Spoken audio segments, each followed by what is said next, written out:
Munaffe era tugenda kwatunyumyamu katono nnyo n'omukulu Abdallah Kayonde ono nga yakulira ekibiina kye ky'abannaffe aba migrant workers agenda kuba nga atubuulira olunaku luno lulina makulu ki nga ye nga bwalolowooza ku nekyokubiri lukyalina amaanyi tugenda kuba tumanyako ku nsonga ng'ezo 1 akaboozi 97 mukulu Kayonde tandikire ku nsonga eyo nyingi. Amannya gange nze Kayonde Abdallah, Presidenti wa Migrant Workers Voice. Olunaku luno olwalebadde ffe nga ffe bannayuganda lutusanga abakolera ebweru w'amawanga lutusanga mu mbeera ey'obwennyamivu kubanga tubadde sidelined mu bintu bingi tesobola kulwenyumirizaamu newankubadde nti abantu bangi abalaba abakifunyeemu abatono baaboolubato enja okugamba abalowooza nti bo bateekeddwa dujaguza bujaguzi naye ffe nga bannayuganda bakolera ebweru twesanze nga tuli mu katu kuba n'okusindikizibwa okugenda ebweru si kye tusinga okwagala. Twandyagadde tusigale ewaka naye twesanze nga tusindikiziddwa ewaka ne mu kibira. Ne bw'otuuka mu kibira ali nayo teri buyambi bumala singa oba ofunye okusoomoozebwa. Bannaffe bangi bali mu incarcerations oba bali mu makomera, abalala bali mu kutikkibwa. Olwaleero Uganda bannayuganda abakolera Saudi Arabia babadipootinga nga tebamuwadde fair hearing naye nga yatambula agendedde ku ndagaano eriwo mu butongole kati ne weewuunya kigendererwa ki ekiri ekyokulimbalimbanga bannayuganda nti mujje muyite mu government system muyite mu clearance ya ministry babatwale naate n'atuuka eri ebweru n'afuna ebizibu n'abeerera ddala nga ate yakukusibwa nga talina redress yonna okujjako mudipootinga ne bamussa wano n'abanga baningiddwa n'obutaddayo kubaako kyakiraiminga. Kale bulyazaamaanya bwe tulimu eriyo namba z'abannaffe abali mu sakaani oba deportation centers aba talinaako ayamba nti ne recently mwalaba PS owa ministry ya gender yavaayo ng'alaaja n'akabatwawa ng'entulege ali awo tetulina budgeti tuli wano kati ne weewuunya nti endagaano ze mwongera okusigala nga musayininga nga temulina sure nti mugenda kuweebwa budgeti erondoola abo be mutwala awo tuba tuli safe. Kye tulowooza kirina okukolebwa kwe kuba nti eggwanga likkiriza nti ijjo kennyini lyasobya bamuyita kasobeza okuviira ddala mu ntandikwa lyasobya era lireetera bannayuganda okumigrating eno gyolaba oba entambula eno gyolaba. Bannayuganda tebaali ku nsonga eyo ey'okulowooza nti kiteesinga okuba nga kikolebwa. Ndowooza ku kirina okukolebwa. Uganda eteekeddwa okudda ku drawing board okwetegereza ebyasoba era bitereezebwe mu ngeri bbiri, either ekkirize okuddayo reforming policies economic policies ezawano ewaka okusobola okutaasa bannansi abafuluma mu sheer numbers. Bweba ekitereezezza okugeza bwe reforminga neddamu neembracinga enkola ya socialism. Kimanyi abamu tebaginyumirwa kubanga abatestinze ku capitalism balaba nti makula bwe baba nga bo bassekinnoomu bafunamu tebafaayo ku muntu mulala oba majority.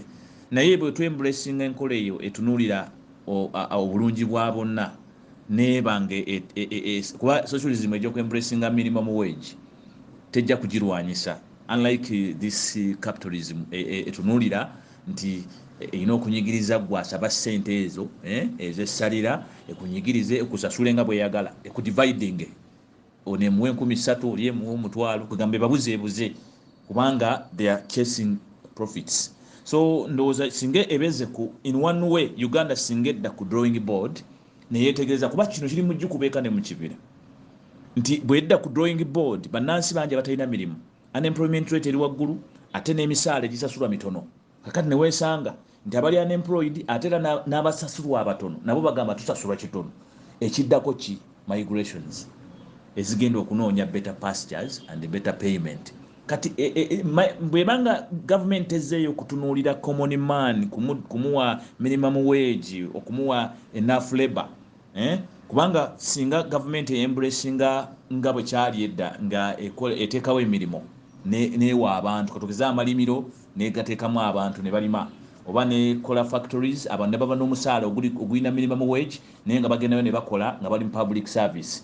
Ekyo kyakutukawo olwaleero abantu azimba gu factory bwe guti n'aba nga yeemanagingira abakozi be omusaala gwayagadde kitegeeza waliwo okunyigiriza abakozi mu ggwanga ate ne mu kibira ekiriyo okutokyalinga abo ababa bagenzeeyo wakati ng'eggwanga limaze okuggulawo gates zaalyo ne zibaleka ne bagenda oba ne zibakkiriza okugenda katugamba bwe baba tebembuleesinze kino ekyokubalansinga ewaka bafeeyo nnyo ku kino ekyabafulumye nga bayita mu policies nti policies eziprotecting abafulumye kubanga bagenda kifunamu omusolo either way kubanga ne wano bwe baba bagambye kugamba nti batereeza bya bukozi of course omusolo guba gujja kujja naye ate bwe bakola bwe basazeewo okutwala abakozi bakubaleka basigale nga bagenda wano bakuze ekyaba investor balina okutunuulira sayidi eri nti abali eri by protected bannayuganda bannaffe abagenzi mu nsi endala balina welfare balina social security bali insured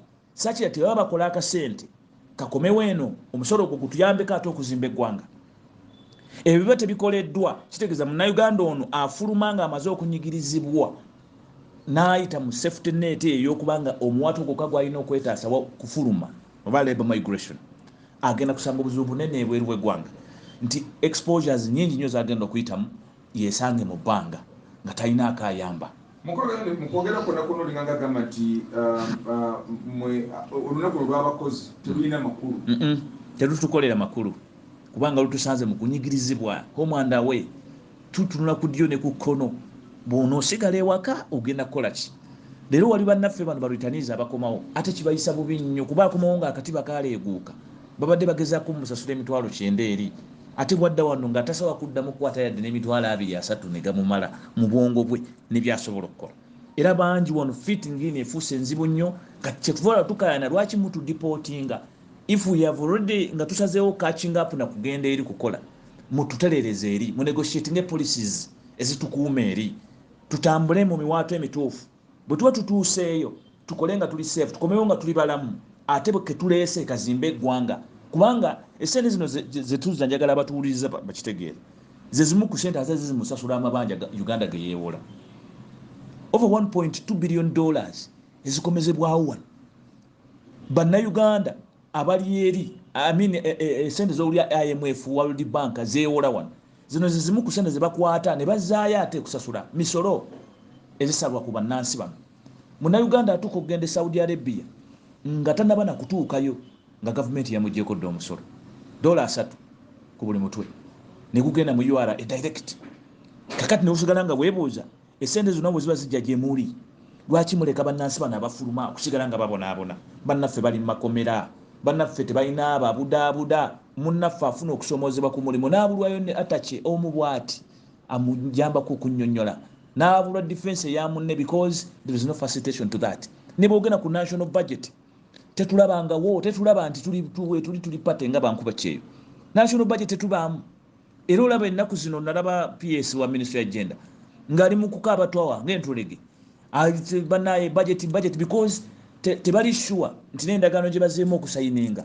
banaasobola ogiimplementinga bana batebalina ssente ekyo kitegeeza ki nti bannayuganda bakyali mu kubonaabona tetusobola kunyumiriza mu lunaku luno yadde n'omulundi n'ogumu okuggyako kitusaba kwe kulaba nti gavumenti embracinga ekintu kino n'ekyambala awatali kukyegana kuba ye yabitandika ye yakola kasobeza mu kusooka tewali yagituma kutandika bintu bino bya privatizinga assets za ggwanga na kukwata bakozi kuba laying off of course bonna abaali laid off kati kyekizibu ky'eggwanga be bamu ku bafuuse ba capitalist abagezaako atoero okwenjoyinga privileges ezandibadde ez'abangi awo wenyini luwoli obuzibu bwa Uganda omukozi wa Uganda buliwa liberalization oba okulema okuteekawo minimum wage era minimum wage zijja olwa liberalization okuba nti minimum wage policy egaana okubaawo kubanga waliwo liberalization nti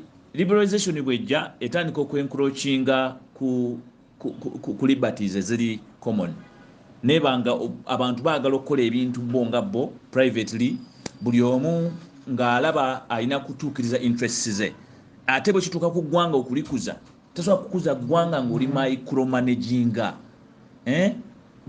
sometimes economies ezikula eziri strong zibeeramu akali akama countries okuluma zirumamu zibaako we zinyweza. Yes, esobola okuba ng'eri capital naye erina okuba ng'emikisinga nti eteekeddwa okubaako awamu weddiza ekikono n'eyambako bano ba common men. Gavumenti eteekeddwa okuba nga wadde ya liberalizing naye terekera bamusiga nsimbi monopole okutandika okululinga out buli kimu ne badrivinga buli kimu prices ne bye bakola ne bamaliza nga there are few rich men governing or monopolizing a common majority. That's where suffering begins. Singe omukulembeze w'eggwanga abatudde mu ntebe ekyakimanya n'afuna omutima gw'obuntu ne waba asigazayo emyaka 10 afe, ekyo yandibadde akikola n'akikolera eggwanga bye bujjeeyo mu maaso nti kati nsigaza emyaka 10 okuweza oba 10 simanyi naye kankyuse even asobola n'okukozesa digrii ye kale n'atudictatinga mu ngeri eyo. Bano abagaggawalidde mu kaseera akatono kembaddeko bagaggawadde ekimala kati katutuse mu system tuddeyo mu nnomo kubeera twatandise okukiraba kubanga bw'osanga omuntu ng'atandika katugenda ng'agaba ssente simanyi ayagala azigabire abantu, still you want to micromanage instead of going straight to embracing the macro management, because macro management egenda ku embracinga zino numbers population ye yeeyongedde babeere nga baba nga balina okufuna services bonna zibatuukako omulundi gumu. Okusinga gwe okulowooza nti ogenda kukwata sekinoomu oyo tosobola kumussa mu ringi yeemu n'abagagga bewagaggawaza edda bannaggwedda abamu nga babbye na bubbi misolo n'omussa mu ringi yeemu nti bavuganye, ogenda kumumenya era agenda maliriza agenze ku kyeyo. Zino sente ze bagaba eza PDM oziraba akakadde akamu PDM osobola omuwa nkuba kye yabadde afuna akakadde omwezi era ojja mukuzimuwa azirye akulagireko bwerere nti PDM byoleta kitegeeza you are going to waste more money into wanting to micromanage instead of changing your approach to a macro management, looking at bigger projects that can employ more into the public service, okubawa more that kind of backup with a better minimum wage. Nzedoza kyekisinga oli omukulembeze ne babasigaza emyaka 10 gimumala bumazi okugikozesa n'akyusa n'ayamba eggwanga future yalyo emyaka 5 ejijja.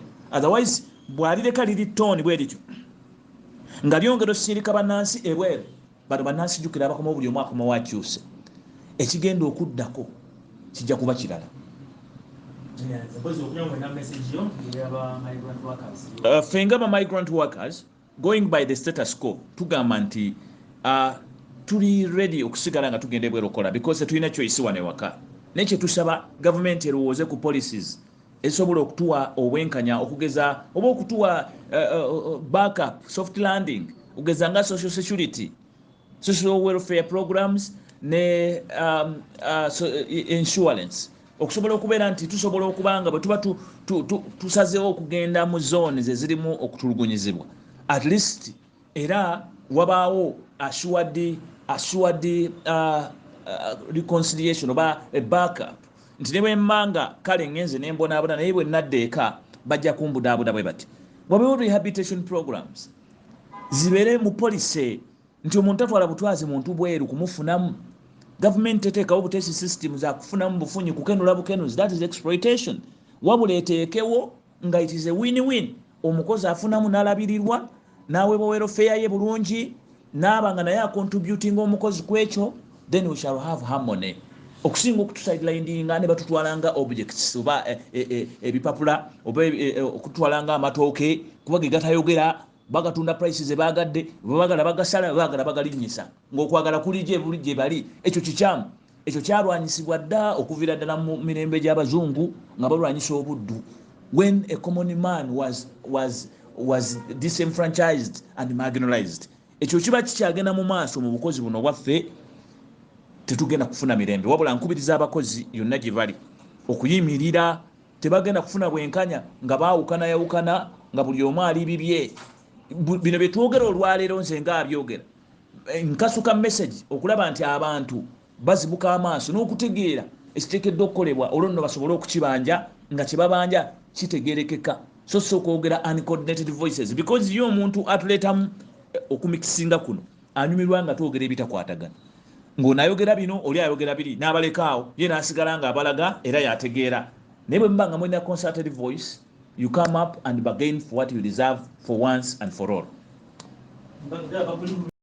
tujagenda ku masimu maaso awo tusobole okuba tunuulira ensonga eno ey'abanaffe abagenze ku kyeeyo mu Buwarabu ne bitabuka ne bamaliriza nga bakababuka bitwawa ng'entulege y'ensonga gye tuli mukulu Abdallah Kayonde wa Migrant Workers Voice yaddala voice yennyini bw'owulira ensonga engeri gye zitutambulamu akadde kano kati waliwo ensi Uganda ekolagana n'amawanga g'omu kitundu kya Buwarabu ng'eyimirira ku mateeka bilateral laws or relations.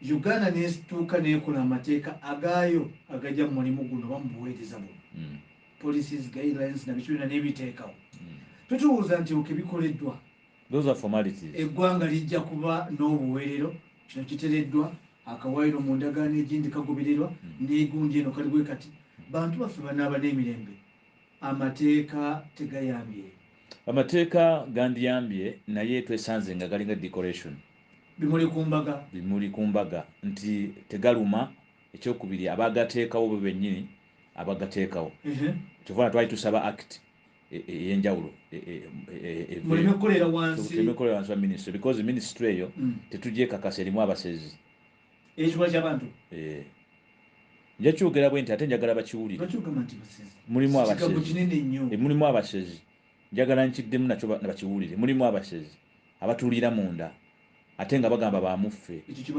of course bazuukuka ekiro anti kati bo balulira mu naye basezi nakyo kisoboka beetaaga okunoonyezebwako sinakindi okuba ne overhaul eya byonna bye bakola tetukyabeesiga abakozi abali mu ministry ya gender bwe baba nga tebali mu bizinensi y'emu nga nabo balina shareholdings by proxy mu makampani ge gamu twewuunya bye bakola kubanga ebikolwa byabwe biragira ddala nti tebali ready okuwa oyo gwe bayita omukozi obwenkanya era bali ready okuzibiikiriza bali ready okuprotectinga interests zaabwe as if nabo ba shareholders mu bigenda mu maaso enkola yaabwe eragira ddala nti business gye balimu tebalina mutima gwa ggwanga ng'aba public servants abateekebwawo okutunulira ebitatambula bulungi because in their position bateekeddwa okutunulira sides zonna naye bwebabuuza emirundi gye tubawandiikire n'emirundi gye tubakubidde enduulu nga bannansi babonaabona abasajja abo bakotogezi nnyo bakulaga nti tebawuliriza kye bayita mukozi era bo omukozi tebamumanyi wabula ate baba bavaayo ku media center bakulaga boogera ebiffe Saudi Arabia n'abakozi ababonaabona bw'obabuuza kati mwe boogezi b'abakozi ababonaabona lwaki temuleka ababavunaanyizibwa oba abandi badde babakulembera ne boogera ebituufu kubanga bimwogera tubikakasa tutya honorable Betty Among baali bakulwepinzeeko Saudi Arabia even in your history byoyogera obitegeera bulungi otandika otya okuvaayo n'oyogerera abakozi vaayo oyogera ebiri mu policy ebiri mu administration ng'omuntu akulembera ebiwayi bino mu administration eya government lekeraawo okuvangayo ku media center ng'oyogera nga representative w'abakozi abali Saudi Arabia director labor tokola nkubwa driver Saudi Arabia wadde Dubai wadde oyinza okuba oli director labor ne be ashamed nti ebintu byokola mu kwagala okunyigiriza abakozi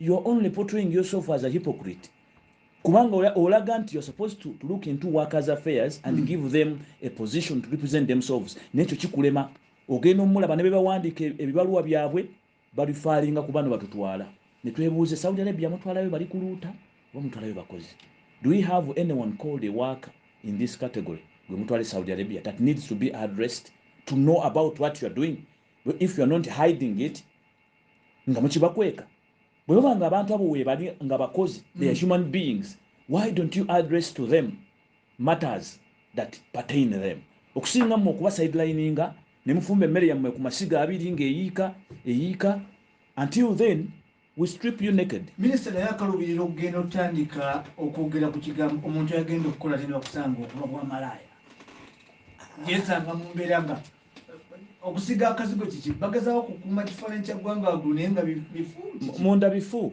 of course bo nga bo ayinza okugamba nti akalubirizibwa okwogerera omuntu akola obwamalaya naye era y'omu ye yavaayo n'agamba nti bannayuganda bali bakola bwamalaya naffe ne tumubuuza nnyaba otwala bamalaya abalala baavaayo ne bagamba abakuriminozi bali eyo tugenda kutwalayo eso eso batwalayo eso yebetandika okubakwata ntubuuza ba criminals mutwalayo baki bayita mu ngalo zaani ani abakiriyalinga.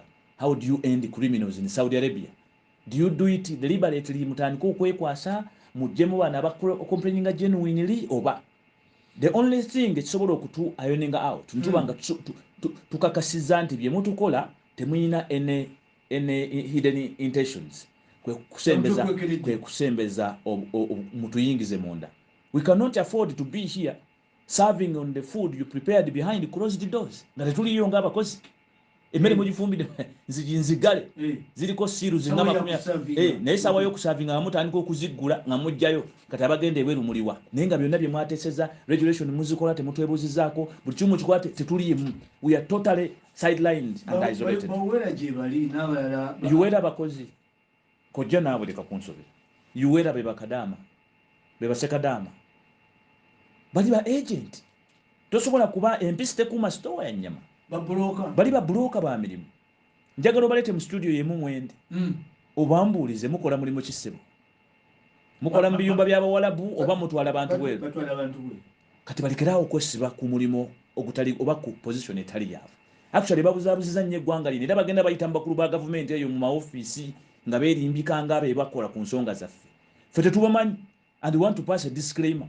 Yuwera ffe ng'abakozi abakolera ebweru tetubamanyi era bessaawo bonoonye batwonoonedde ekyapa kyaffe eky'eddembe ly'obuntu bakibba wabula tukyagala twagala okwekiikirira ng'abakozi.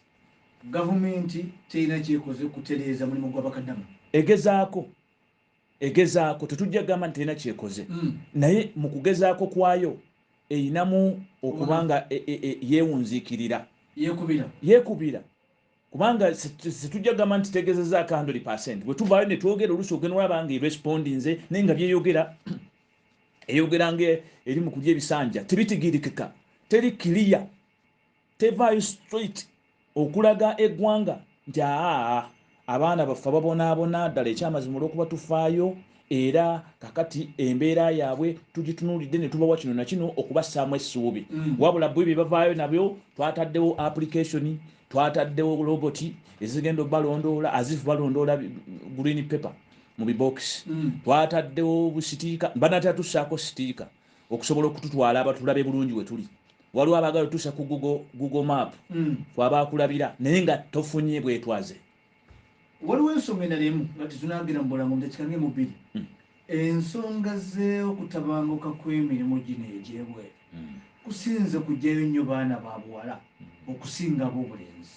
Lwaki? Genda yaabwe eri very sensitive ng'abaana abawala bali fragile emitima gyabwe sigiri as strong as boys naye n'abalenzi bwe tukuterako story zaabwe okaaba oluusi tugamba nti bambi omusajja takaaba naye bambi bakaaba batulugunyizibwa bakozesebwa n'awulira nga yeevunze ebyuma bibatemako emikono compensation ne lufuuka lukokobe n'aba nga akutuseeko okugulu naye n'okumukulirira okumucompensatinga okumuwa kye yandibadde aweebwa nga wakamanizi compensation nga it is in vain.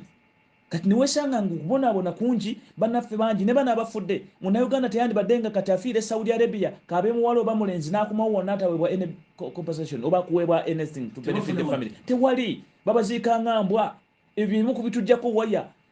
Government wants to continue exploiting these nationals in the ambit of, we have a labor bilateral, a labor bilateral that exploits Ugandans. This must stop. Political head.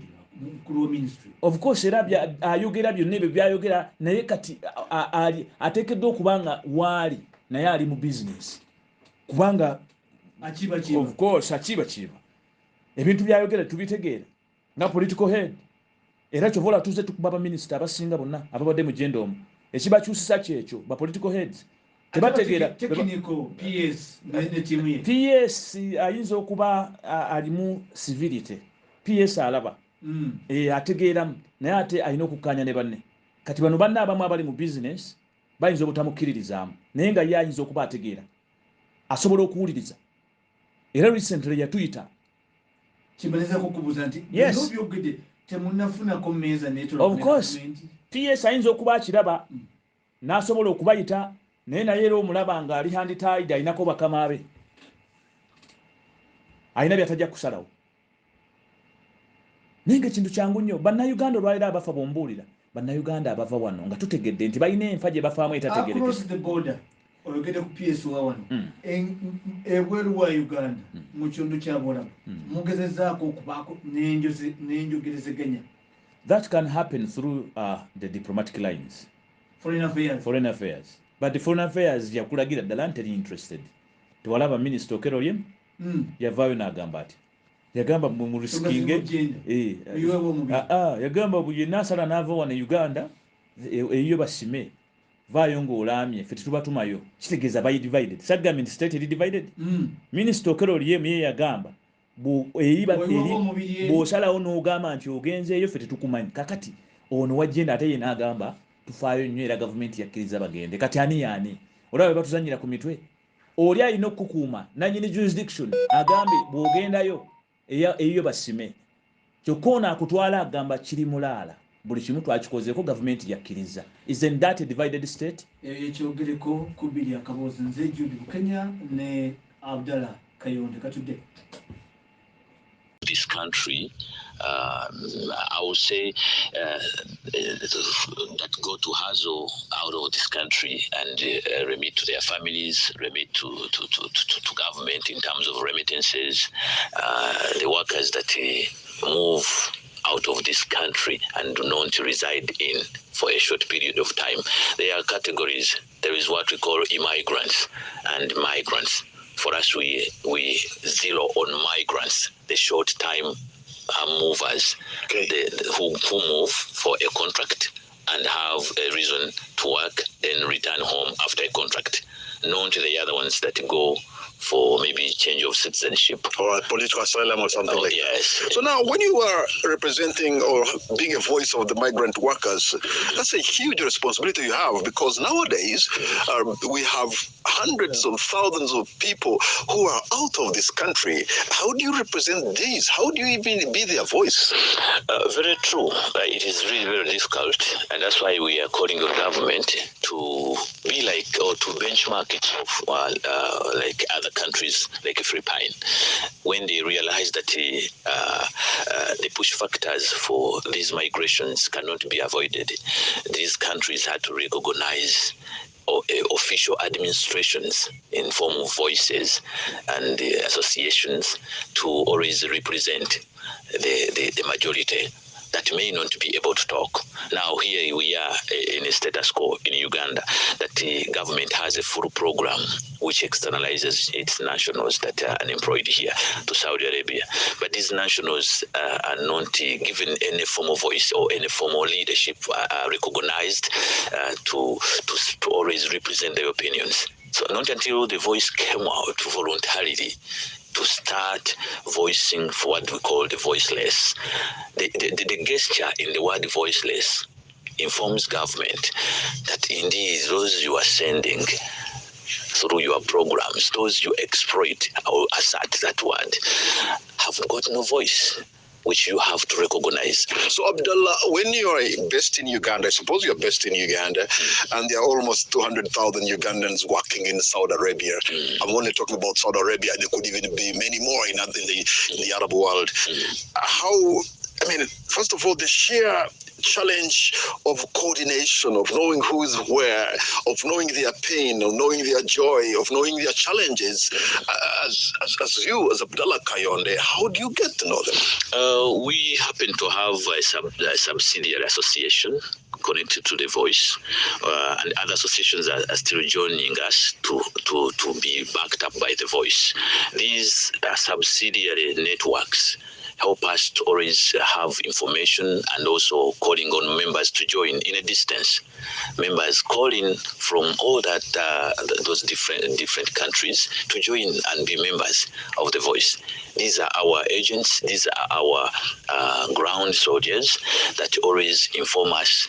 Even we get to know things how they happen before even government gets to know. That's why you may see us almost always reporting things, and we catch government offside. We catch this government. You know why I'm asking you this, Abdullah, is because you have a country that is huge. Saudi Arabia is a huge country. From Jeddah to Riyadh to other places. Even if you had, an ambassador in Riyadh, maybe you need some consular services in Jeddah because of the sheer, size of the country. So when you are based in Uganda or Saudi is not even your country, it's not even your culture, and you want to monitor and be a voice of these people. I find it very hard or even very difficult to believe that you can have an impact and actually be a voice for the voiceless in such a huge country. Of course, if you want to know that we have an impact, you just follow our trends, our previous activities, our activism. We have pushed, even when they did not know that such a voice, a small voice, can turn into a problem to the industry. I mean, we have influenced bans, we have brought out some changes into the industry to where we are today because of what we are voicing. But I want to catch up with what you're trying to express. It is true, it's very difficult to really monitor or follow up these enormous numbers. But in our plan, in our objectives, we did not intend to actually base only in Uganda. Rather, we wanted to network these voices to correct them through a network. The people from whichever place they are get connected through their leadership, through their communities, and they always push their grievances and their issues into a common voice. Why we want this to happen?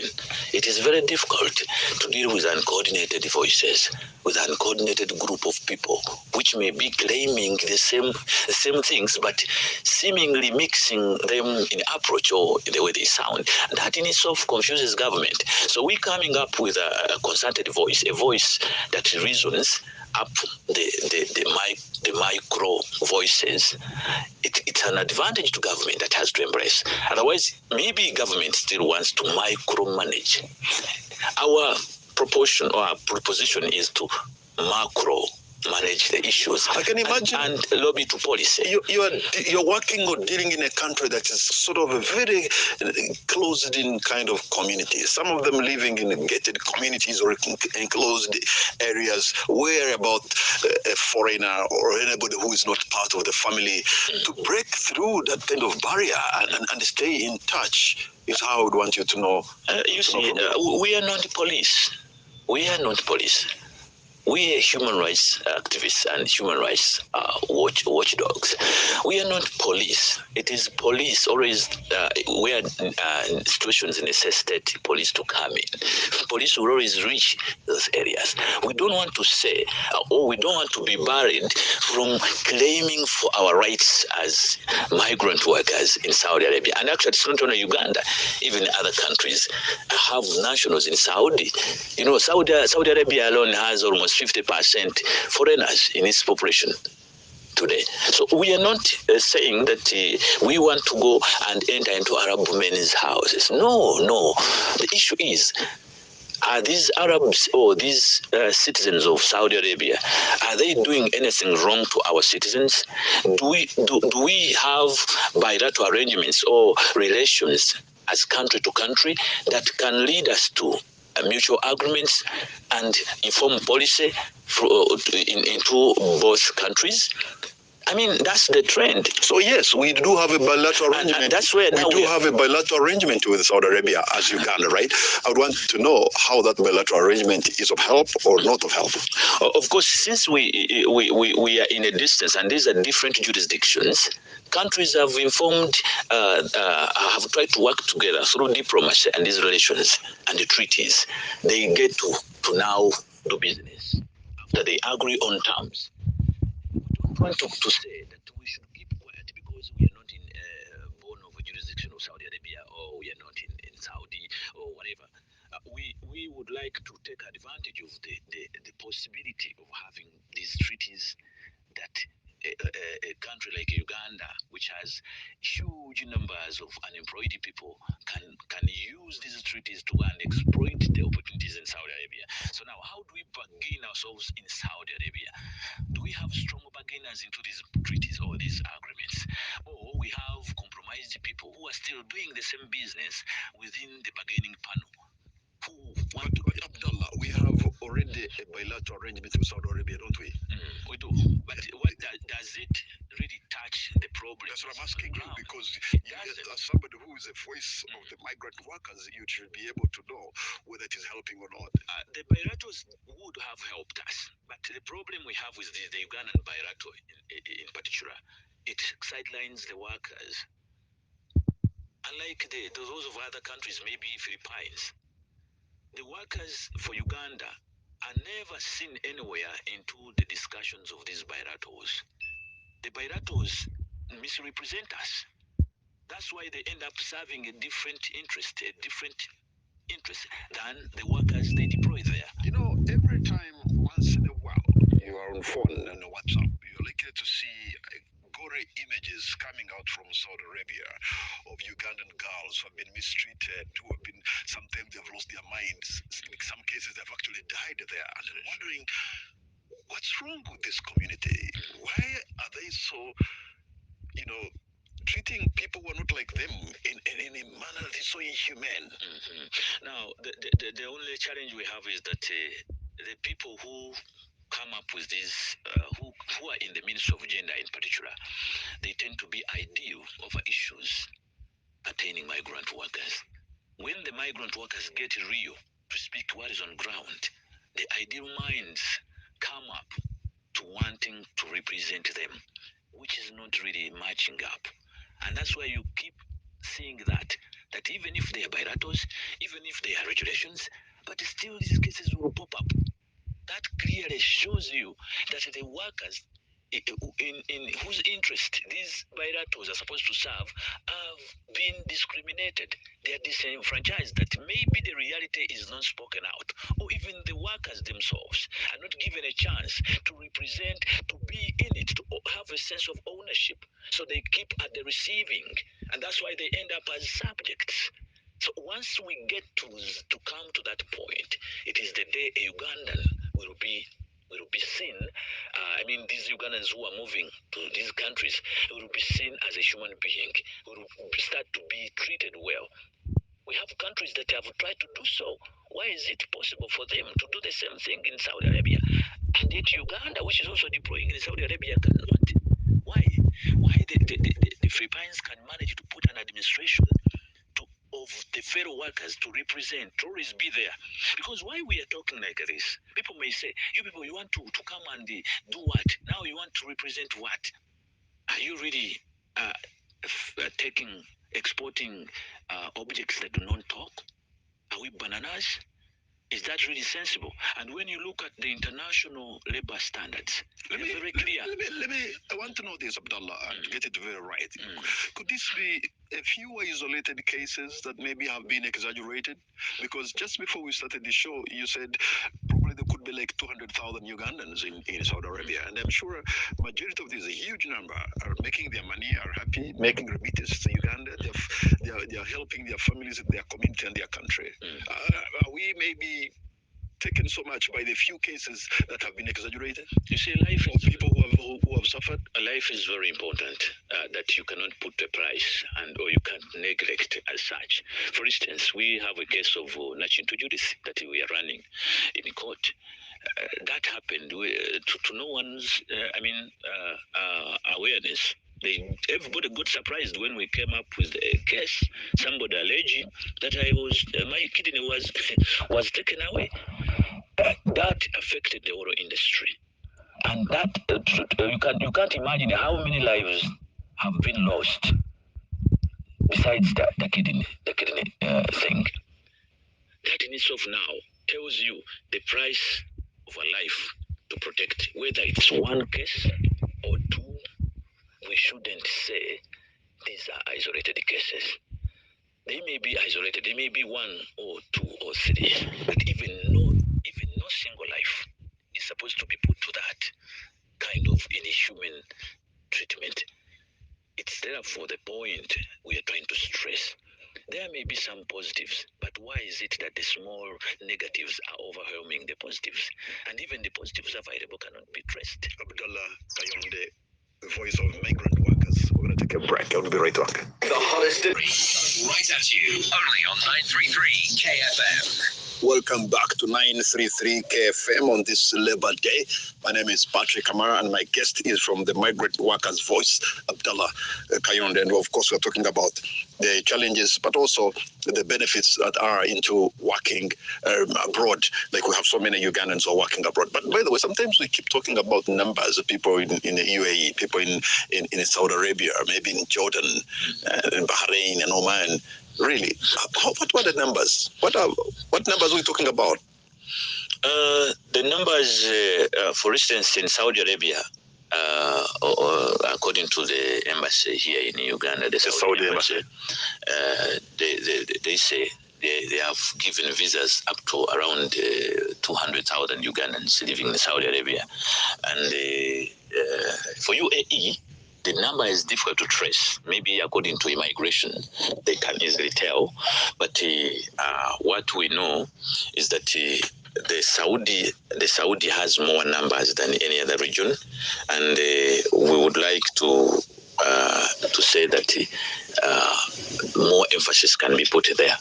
Oh, yes, that's why we put out. So there are like 200,000 Ugandans in Saudi, according to the Saudi embassy. Yes. The visas they have issued. Yes. That's around 100 plus in UAE, which is next to Saudi in numbers. Yes. The rest, since they are trafficking zones, you find that the traceability is hard. It's hard. So we are talking about, maybe we could be having about people coming to close to 1 million Ugandans living in the Arab world.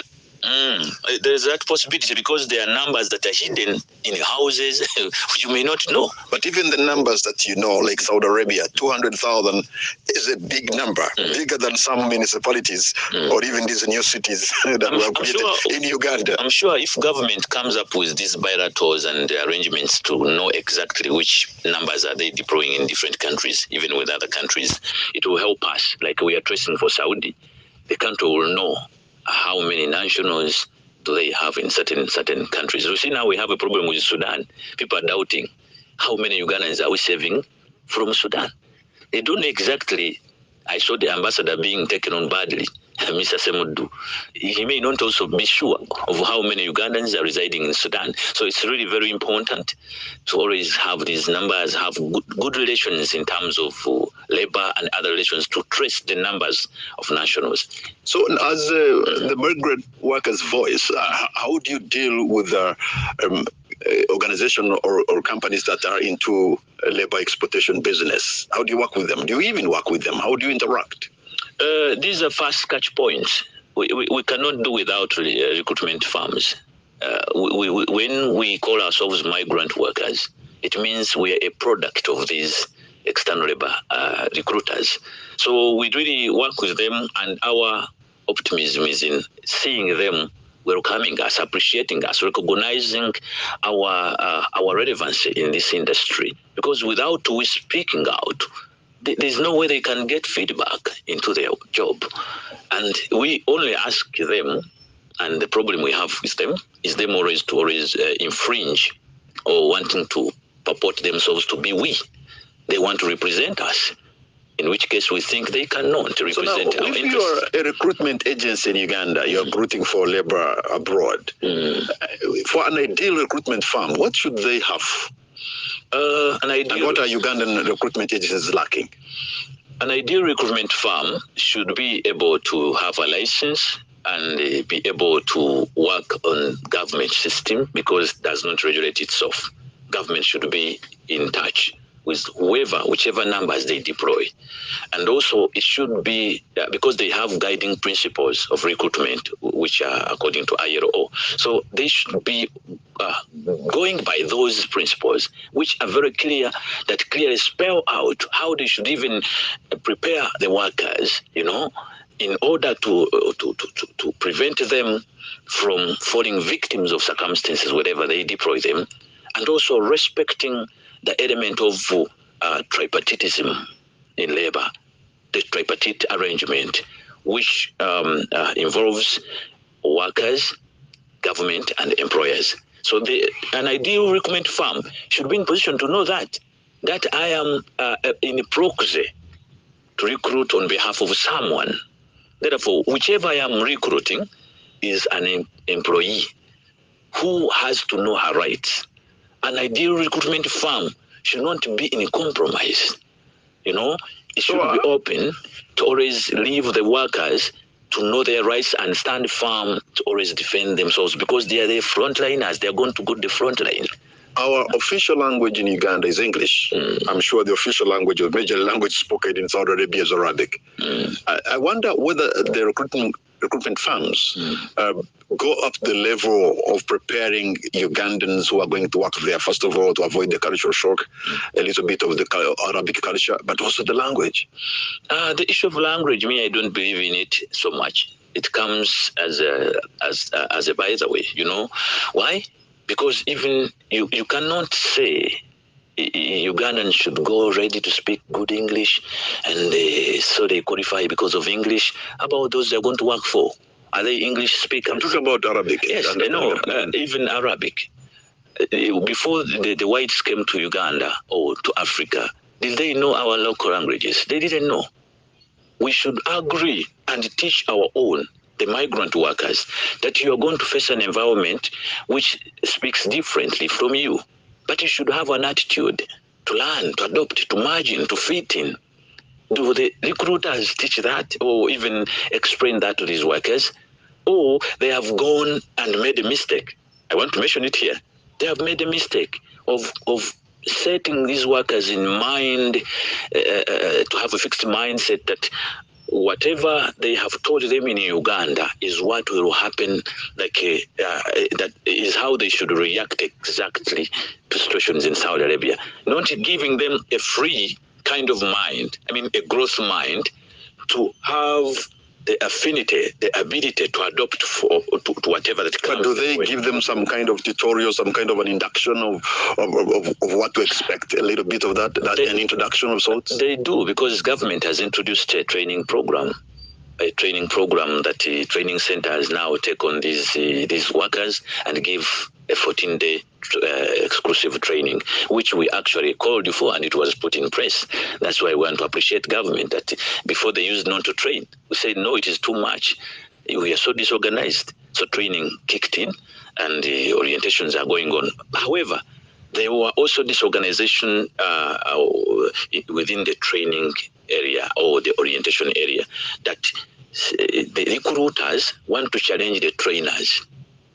Do you know what? The recruiters, when it comes to training, when the trainers are teaching the curriculum that is given to them, the recruiters tell them, you are spoiling our girls. Some of them, when they leave your training centers, they don't want to go because they have already known the reality.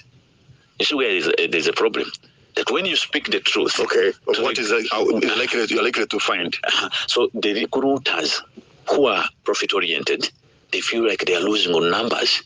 Therefore, they don't care about the standard. They have gone ahead to challenge these training centers to an extent of even denying them a training fee, because you don't want to listen to what? You don't want to go by can you clear my girls, whether they have trained or not? You see, that's where it's a challenge. How do we work together? And at the end of the day, these people are fighting within their business language, the migrant worker suffers. And this is where we hardly now say we cannot afford to continue being exported as bananas in a box that cannot talk. Please let us talk.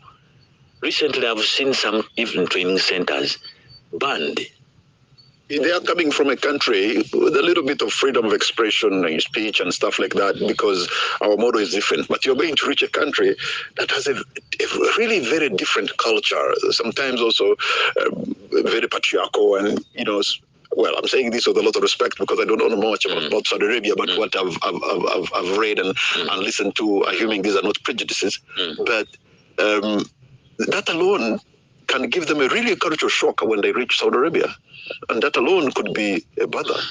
But how do you, if it's a battlefield and you have chosen to go, I don't want you to pamper me. You know, I am a worker. By the time I choose to see migration as a safety net for my life in Uganda, I mean, you have to tell me the reality. People who go to Mogadishu and other zones for the battle, for those battles, do you mean they don't know that it will shell? It's not a tea party. It's not a tea party. So this is the reality. We want to speak out as a voice. Please stop your pretense in wanting to give us the ideal. Yet the reality is different. It's like telling a mother who is pregnant and she's about to deliver. You begin lying to her that delivering a child is sweet. Yeah, as you do what, as you turn like that, you'll produce well. No. The reality is different. Once she gets in the labor ward, please can you let these labor, I mean the labor pain, the midwives, labor pain. Yes, the midwives, let them speak the language of the labor pain. That's why they get real to the mother when they see this mother in the time of delivering, 6 centimeters about to deliver, they even slap. Please don't kill the child. Do we have that? Only ILO. So that if that is to happen, workers must be given a liberty to associate, to have unions, to have representative voices, to collectively bargain, to have a sense of belonging, to always mind and also protect their interests. Okay, so when you talk of 200,000 people in Saudi Arabia alone, and there could be many more in other parts, but then that also means there could be agencies that are recruiting, but they are doing it under the radar, and there's a lot of how they call it, illicit kind of business. Illicit business. How big could that be under the surface? It's also very hard to trace. I'm talking about human trafficking. Yes, it's very hard to trace, but still, by the coming of this safe labor migration, it a little bit covered it. You cannot easily identify them while leaving the country. Actually, we even think that within the system called safe labor migration that uses licensed companies, even trafficking is still taking place. So it becomes very hard to identify who is a clear trafficker. Haven't you had our own? For instance, today Uganda takes Ugandans to Saudi Arabia, but a girl suffers and she's left like that. She finds herself in a situation almost like as if she was trafficked, abandoned, having no one even to question.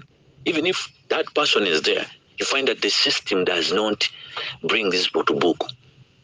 So it's almost the same. For me, as a voice, I will say that. I'm sorry. I will say that the system in place is almost that of trafficking. Not until it gets to be incentivized, not until it gets to recognize the presence and the position of workers themselves, and the workers are not taken as slaves, as people who are, subjects. Because like a trafficker, a trafficking agent will take these girls as a company. If at all a company doesn't want to train, it will be similar to a trafficking agent. So not until we recognize that there should be a unique approach to make us different, then we shall all not be traffickers. Secondly to that, what incentives do the lawful systems provide that can attract anyone to distance herself from being trafficked? What can attract my sister Nakatude to use a recruitment firm? And at the end of the day, when she begins suffering, she's not equally the same as those that were taken by the trafficker.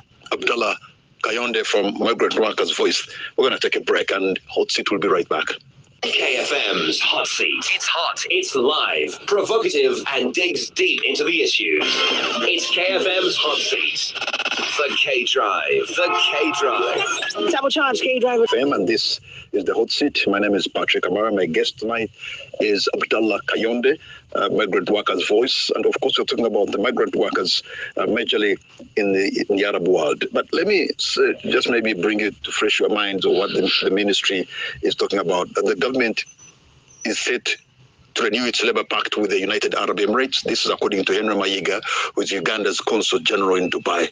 He said Uganda signed a memorandum of understanding with the UAE in 2019 to strengthen the labor externalization industry, but that MOU has since expired.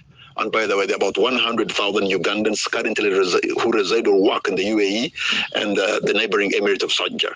Ugandans remit about $250 million to $300 million annually. But the total number of remittances from Ugandans working abroad is $1.2 billion.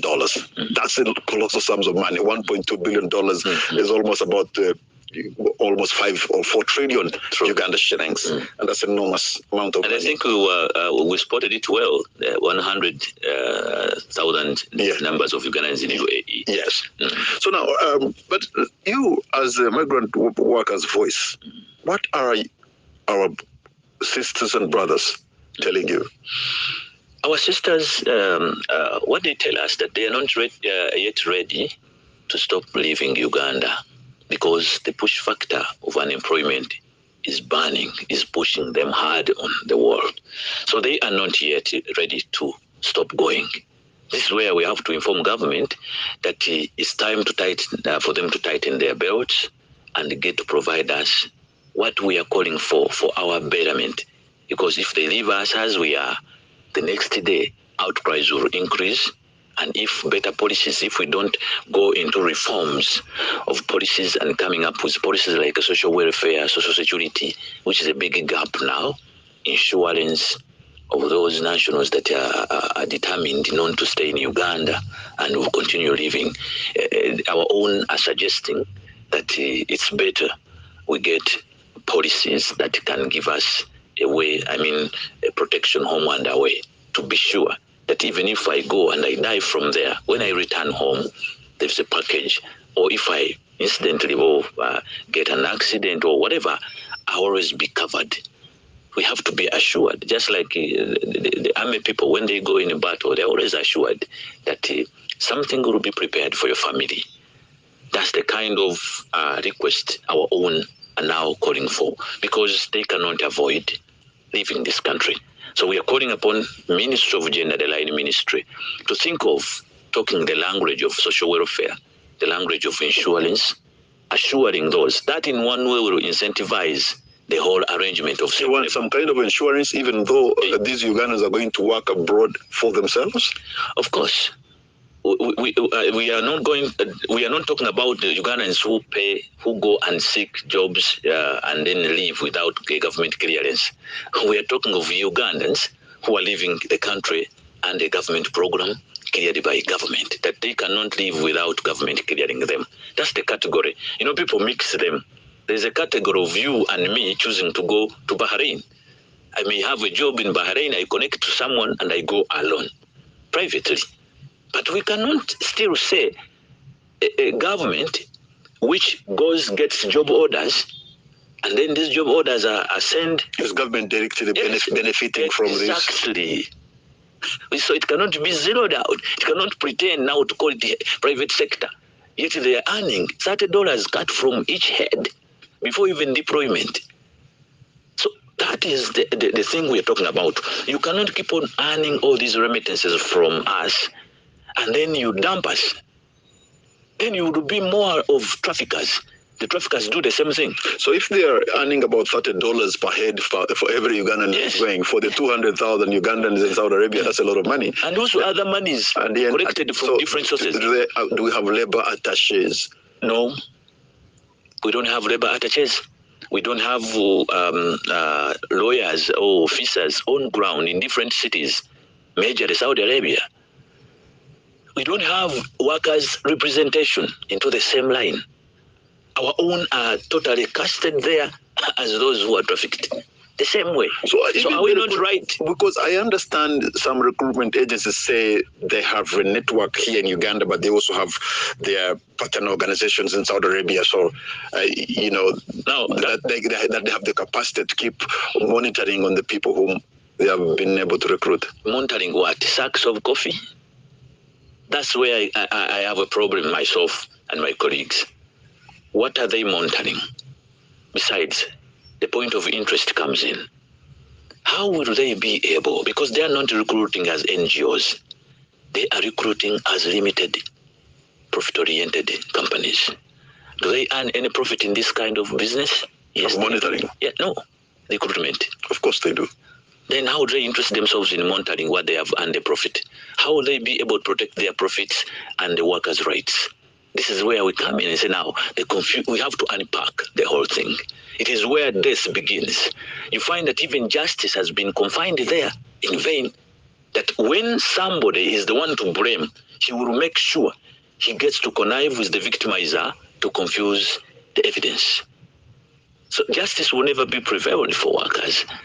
If at all they do not unpack that lacuna, it is really very hard to challenge a company that he is purporting to be the recruiter, the same time representative of the employee, representative of the employer. He is everything, alpha and omega.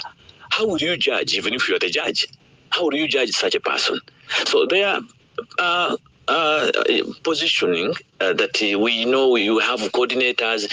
My question is, who pays these coordinators who are coordinating on behalf of companies? Is it the victimizer? The victimizer is the one, the Arab man is the one paying the coordinator that has been deployed by the company. We have something called the Uganda Council of Foreign Relations. I thought that would also be coming in handy. You know, some of these bodies we hear, I mean, are they just bodies in name? Some may not be as such pushing to the wall as the voice. They may be there. The Council of Foreign Relations, is it attached to the Minister of Foreign Affairs? I presume so, yeah. And if so, we have heard the Minister of Foreign Affairs position from Minister Okello Oryem.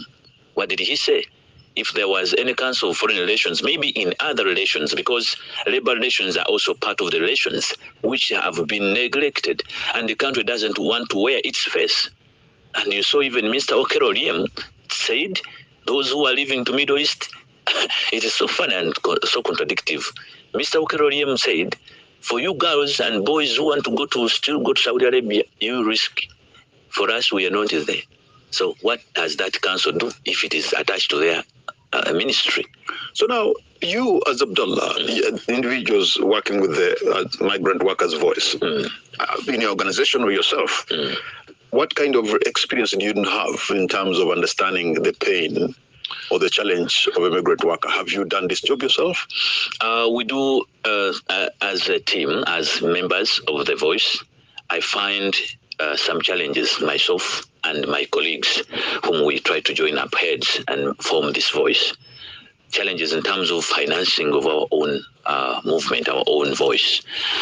We find challenges in connecting to the networks, reaching out to the workers. We would wish that if we were given an entry from the beginning to always have a point to share with these recruiters. You know why I see a problem here is because whereas you seem to be doing something noble, something good, but it's not a business on your side. It's not a business. If it's not a business, then how do you sustain it? Very true. Because we have a membership element within the organization. We have sustained ourselves. Who subscribes this? The members, the migrant workers. Okay. They pay, they put in money. It is the migrant workers solely who are funding us. Sometimes they do have money, sometimes they don't. So that's why we are saying if this is benefiting people who are recruited via a government line, it is high time government to think about us and see how they can try to find a position for such a voice to always be facilitated to represent these categories, or the workers themselves be given a liberty to represent themselves from their country, because they can easily associate from here than in Saudi Arabia. We have Ugandans in South Sudan, we have Ugandans in South Africa, we have Ugandans in Malaysia, in China. It appears your concern is Ugandans in the Middle East. Why? The Ugandans in Sudan, Ugandans in South Africa, not all of them have gone by this kind of bilateral or these contracts. When you go closely and follow, they don't go by these contracts. I mean, we are looking at the formal deployment. Formal deployment includes workers leaving a country with formal contracts. Which formal contracts that we can defend? We cannot begin defending someone in South Africa who left on a tourist visa. We actually don't know what we are basing on. As a responsible migrant workers' voice, we must be meaningful to that the workers in this category that can have a document to defend. These are the people in Saudi Arabia, not so many that live to other countries that have these documents, even those in South Sudan. Abdallah, Kayonde, hold on to your point. We're going to take a break and the hot seat will be right back. KFM's Hot Seat. It's hot, it's live, provocative, and digs deep into the issues. It's KFM's Hot Seat. And this is the hot seat. My name is Patrick Amara. My guest tonight is Abdallah Kayonde, Executive Director of Migrant Workers Voice, and we're talking about workers on the Workers' Day. You know, sometimes I'm told some people have been hoodwinked. You know, they've given them a contract, they are going to work maybe in a supermarket, they're going to work as drivers or something like that, and only to reach there, they find themselves in an enclosure. They're working as a housemaid and maybe 16, 18 hours a day. Different salaries. Yeah, different salary. What causes all this? Deception. Actually, we'll call that deception. What causes that is the fraud entailed into the recruitment. And what causes the fraud is also brought by the poor administration, poor leadership, poor management at the Ministry of Gender. Because if they were really following up and also they make sure the exact numbers that have been assessed really leave the country, then wouldn't get such. And because the assessment in itself means looking at exactly the sponsors, the real bosses that are going to employ these people. Are they existing? They will cross-match by the embassy to confirm that these are not deceptions. And secondly, the discrimination of workers. What do you mean?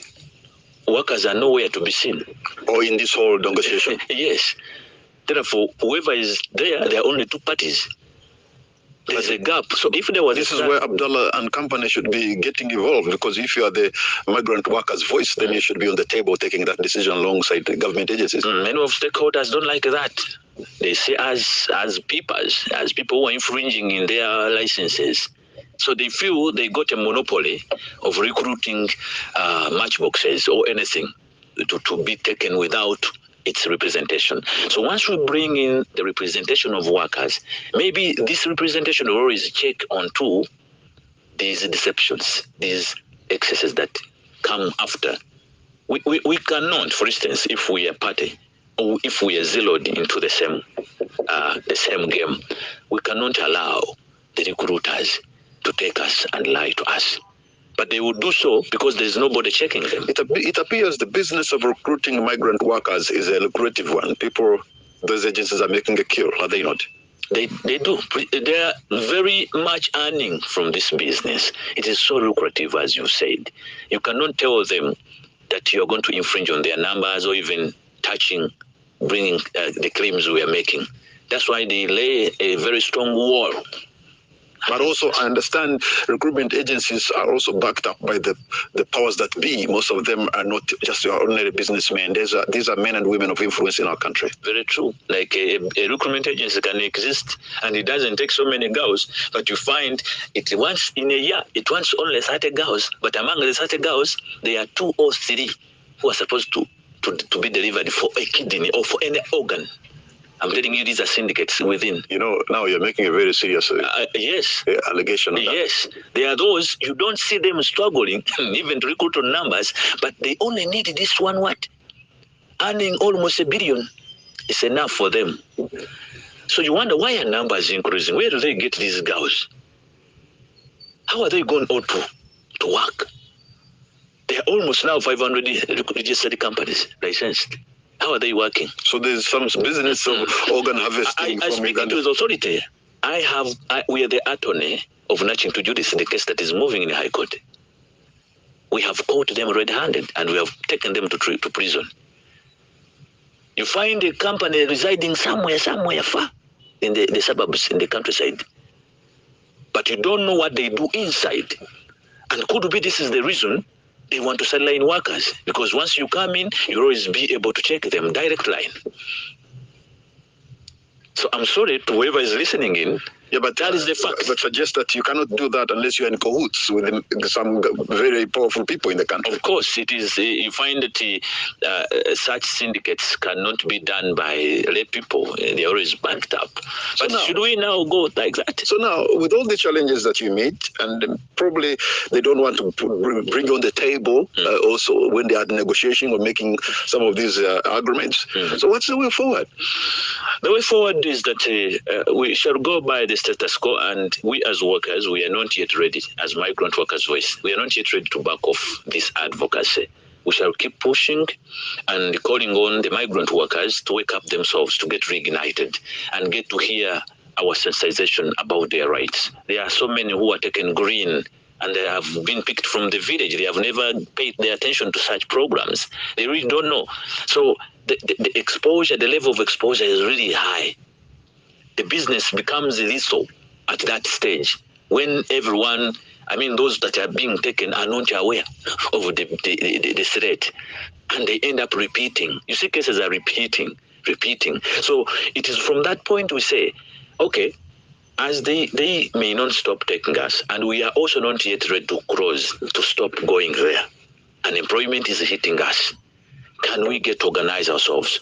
Can we keep on pushing government, calling them, please, if you can give us policies that can benefit us. You may not want to recognize us, but give us policies like social security, policies like insurance to enable our own, who may go innocently not knowing. But social security would demand that the migrant workers have to contribute something. Definitely, we are ready. We are ahead, actually. We wanted to contribute. But you know also that today, social security, you can be able make individual contributions yourselves without necessarily... Where do we make it? The issue is that how do we collect the fund? For instance, the Migrant Workers Social Security Fund or Social Fund. How do we keep it? The fund is huge. Me as Kayonde, I cannot keep it. I cannot keep people's money. Even if I may have potential. But have you had a conversation with the National Social Security Fund and find a way how this money could be? It could be through the bank, and the bank is remitting to NSSF. You know, I think that is a workable something. No, we cannot mix the migrant workers' money into the local laborers' money. That is very dangerous. Our suggestion is this category should have its own fund, separate account, separate program. Like we are suggesting, Ministry of Gender should separate this program from the ministry to have a different directorate or administration, which can always be on the issues of migrant workers than mixing them. The fund is huge. If it is corrected, it can be huge, and it has many issues. Secondly, when you look at this kind of fund, if it ever happens or a policy embraced as Philippines did it, it can bring more developments. It can encourage more workers to really wish to go because they have an incentive. Yes, the country is going to benefit a lot of remittances because more people will get charged to use it, to embrace it. I don't know why. People are skeptical because some of them are born thieves. I'm sorry to say. They fear even to start this fund. They said they fear they will steal. You saw even the Minister of Gender, she was trying to suggest it to NSSF, but she made it wrongly and she hit it wrongly. That's where she failed. So as we conclude today, Abdallah, are they still Ugandans as of today and tomorrow, flying in big numbers into the Middle East? They are there. Even today, there are those who are leaving, with or without a system. They are leaving the country. So it is about Uganda to exploit them peacefully, or you also appear to be a trafficker. What's going to be your concluding remark tonight? I'm calling upon my fellow migrant workers, wherever they are, to feel okay about the situation, but not to sleep over. Today is our day as laborers. We may not be feeling good, but please relax, because I don't want you to go in tensions. You might end up committing suicide. We need to call upon governments to free us out of captivity. Numbers of our own are incarcerated in Saudi Arabia, being deported without fair hearing. We cannot continue like that. So I'm calling upon you to embrace this day but with a voice that we demand for recognition, we demand for our welfare, we demand for our rights to be protected and better policies. All right. Abdallah Kayonde, Executive Director, Migrant Workers Voice, I want to thank you so much for having given us your time on this day, which is Labor Day. And for the rest of you Ugandans, I say to you, happy Labor Day. And for those of you who have been listening to us, I want to thank you for the privilege of your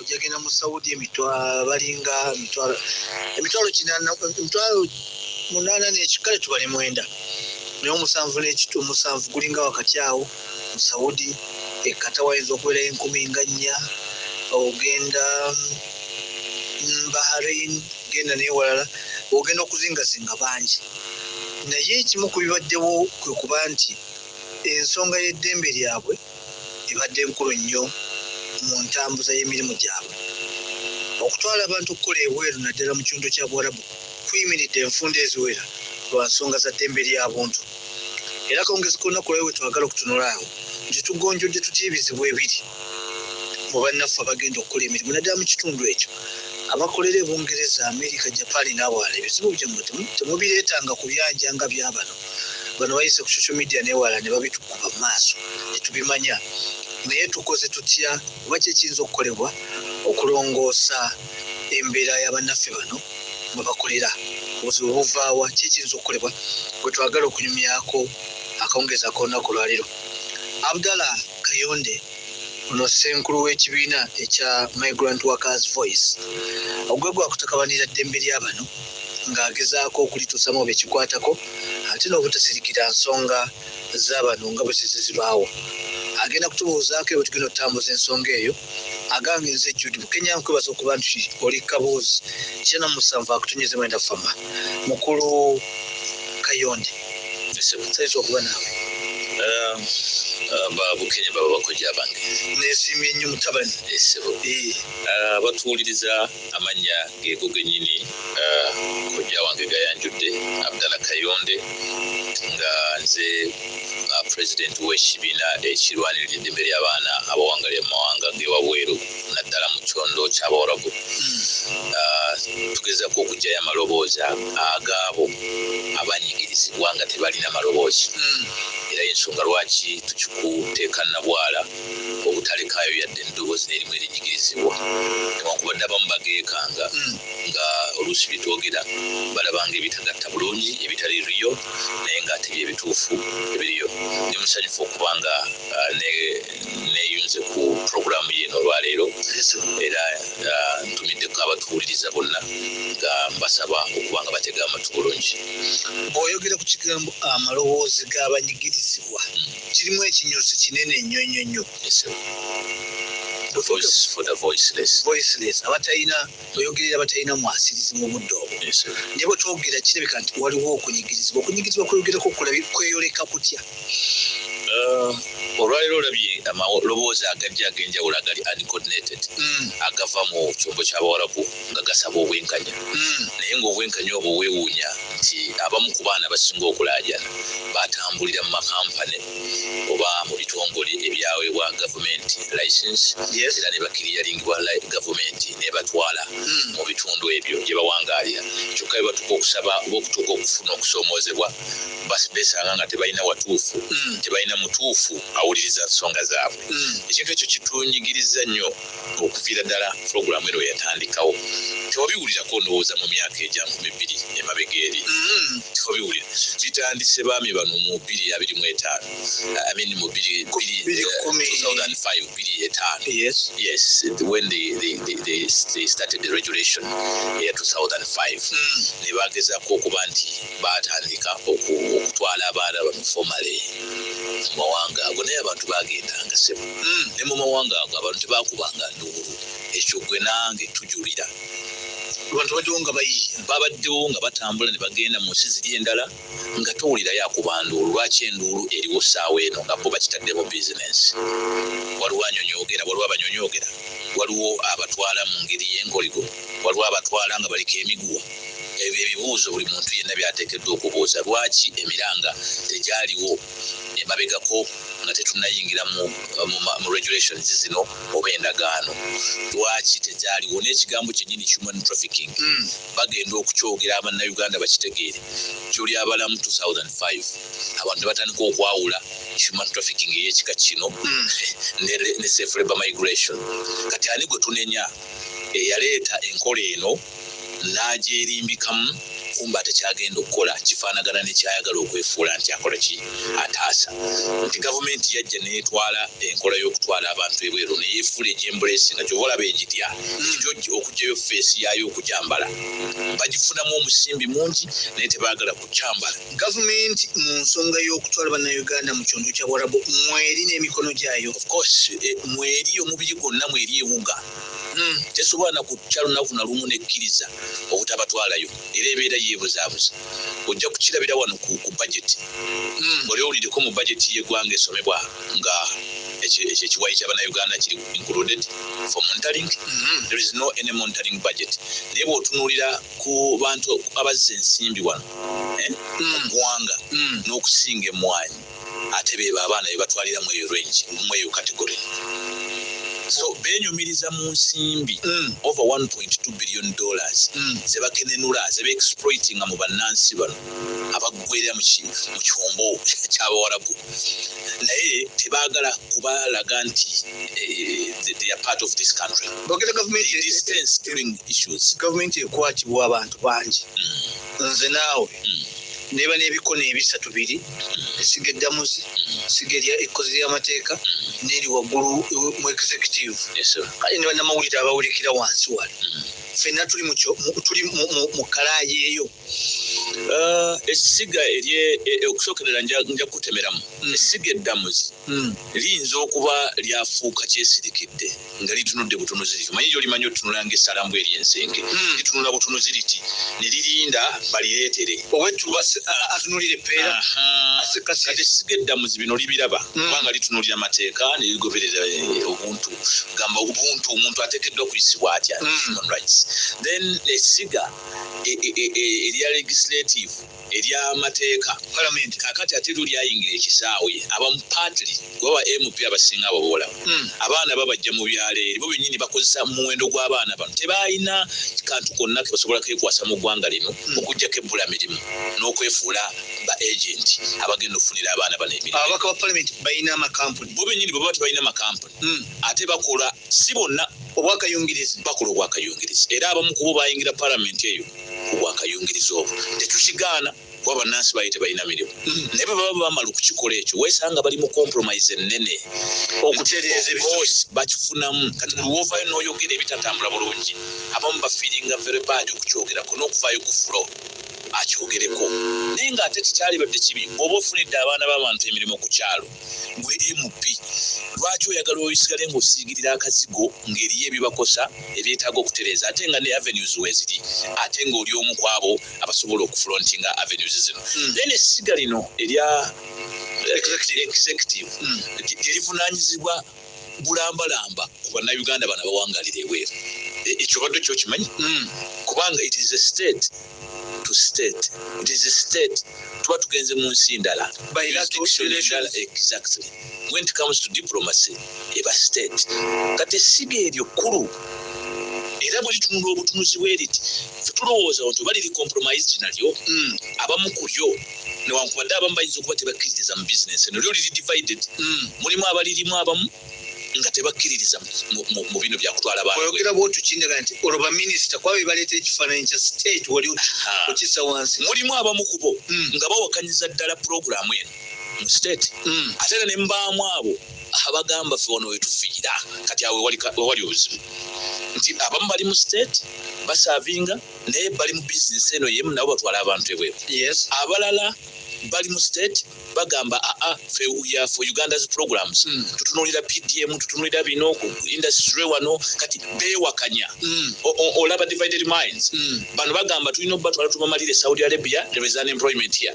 nabo bali mu state nabo baya bagamba nti wano wewali emirimo katubasasule 13,000 katubaterewo PDM buli muntu muwaka kadde kamala kati balina okwewakanya ninga bonna bali mu kiwaye kimu kyokka ng'ate be bavunaanyizibwa okulaba nti balambika n'okuteekawo relations okunoonya agreements n'okunegotiatinga okulaba nti relations zino eza Labour mu nsi ziri gye tulaga nga Saudi Arabia zibeera that affirmative okuyambira ddala oyo munaasi ali vulnerable avudde mu nsi yaabwe nga talina ekyo tebakitunuulira naddala abo abawalaze empaka ne balemezaawo bizinesi eno kati olwaleero kituse ekiseera nga tukyasobola kulekayo naffe ffennyini tukombyeko ng'abakozi n'ekiri wano tukiraba ne twesanga nga okugenda ebweru ye only safety net oyingira ekitimba kyoyagala naye ate bw'okituukamu akikututtemu akikutwalamu akulimbalimba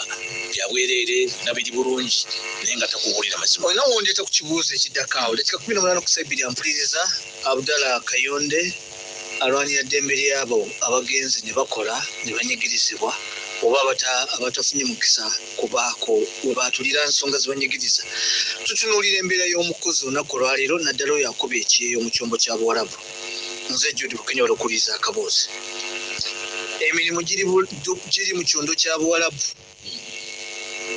roses and thorns ebimuli n'amaggwa lwaki kungulu kuno kirabisenga okugenda mu Buwarabu bimuli bya rose lwaki gye tumalidde kulinga kubuuka kugwa mu ntubiro onfuna lwaki tufaananye bwe tutyo ekireese ekyo bwe bulimba obufumbekedde mu mulimu ogw'okutwala abo be batwala amazima tegoogerwa ku lw'okubanga bwe bagoogera ate okufuna kujja kukendeera kiri mu poliisi enteekateeka tulina kwogera mazima polisi zaabwe baba bazireeta nema they are lame policies nema nti zibendinga side emu zakyekubiira zikiibakiiba ku lw'okubanga bwe baleeta essiga eryokusatu ne baliteekawo emmere ejja kujja ate era bwejja abamu bajja kuba forced ogabana kyenkanyi kati ab'omuluvu n'ebigenda mu maaso capitalism kwagala kwezza selfish interests bakiraba n'abalala abalina corrupt mind abali illicit abalina illicit tendencies nti ayagala kukukusa okujjamu ebiwanga n'ebirala abo bonna bawagira amasiga gabaabiri tuwulirizaako ono yekka businessman asuubula ayiwayo agent atwala wa ssente tetwagala kukolagana na muntu mulala yenna agenda kujja tuyingiriza ffe nga tuli aba ministry tuli mu buliri tusosotola sina dining ebeerako abalala anti obuliri butera okubeeramu babiri bokka abasatu batono bamukola biki ebyo basatulula kati awe wali obuzibu so nga ate amateeka mwe badeploying oba mwe bateekeddwa okudeployinga bannansi bano bw'otunulira ku nsi endala ezitegeera obulungi ga international labour standards gatunulira amasiga asatu omuli kyebayita tripartite structure omuli omukozi omukozesa ne gavumenti kati gavumenti ya wano ye entegerayo yakifuula nnenge gotolaba nga bannayuganda bonna baba basiriwaza buli muntu afunye omwana abonyebonye ebweru apaalira ku kampani eyamutwala ekibuuzo kye twebuuza kampani eyamutwala eneesobola otya okutaasa gwe yatunda esobole okutaasa amagoba gaayo mu kikolwa ekyokumutunda ate maleeta erwanirire n'eddembe lye ebyo bibiri ebisobola etya efiirwa amagoba gaayo mu kumulwanya ate egenda erwanyisa yagisasula mbu amye omwana omusaala alwepinze kyo kikyamu kyova olaba yo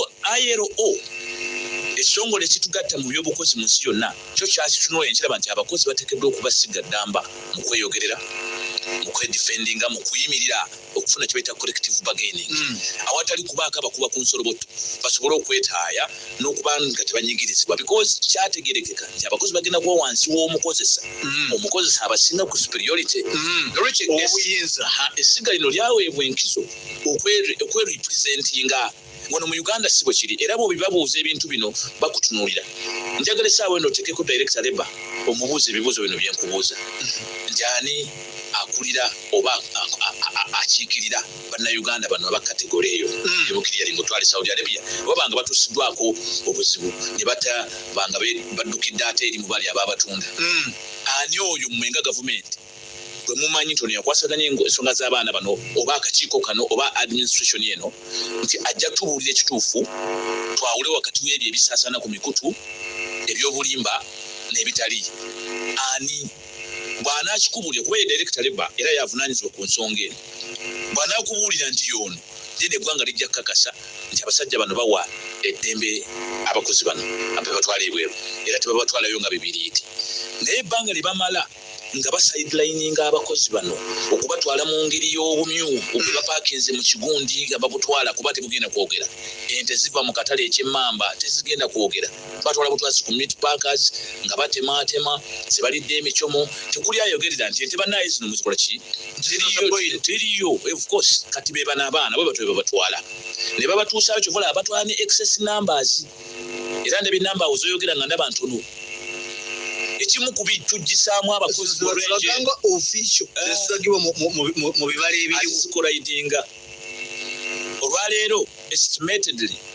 embassy ya Uganda embassy ya Saudi Arabia mu Uganda egamba nti yo yakasindika bannayuganda baba yakawa visa emitwalo 2 kyokka ate minisitule ya genda yeegamba erowoolereza nti balinga mitwalo 15 ekitongole ekya UWEDA ekyaba agent abatwala abantu ebweru b'amakampuni gano ekibagatta ekitongole ekyo kyo kigamba kyakatwalayo abaana emitwalo 16 n'ekitundu owulira baawukana kati ate ffe tulowoole ffe ng'abakozi be batwala tumanyi tusukkamu n'emitwalo 2 aga embassy geeyogera kubanga ebiseera ebisinga weesanze nga zino job orders zino ze bakiriyalinga ku ministry omusajja bamukiriyalinga abaana 4 n'atwala 10 ku job order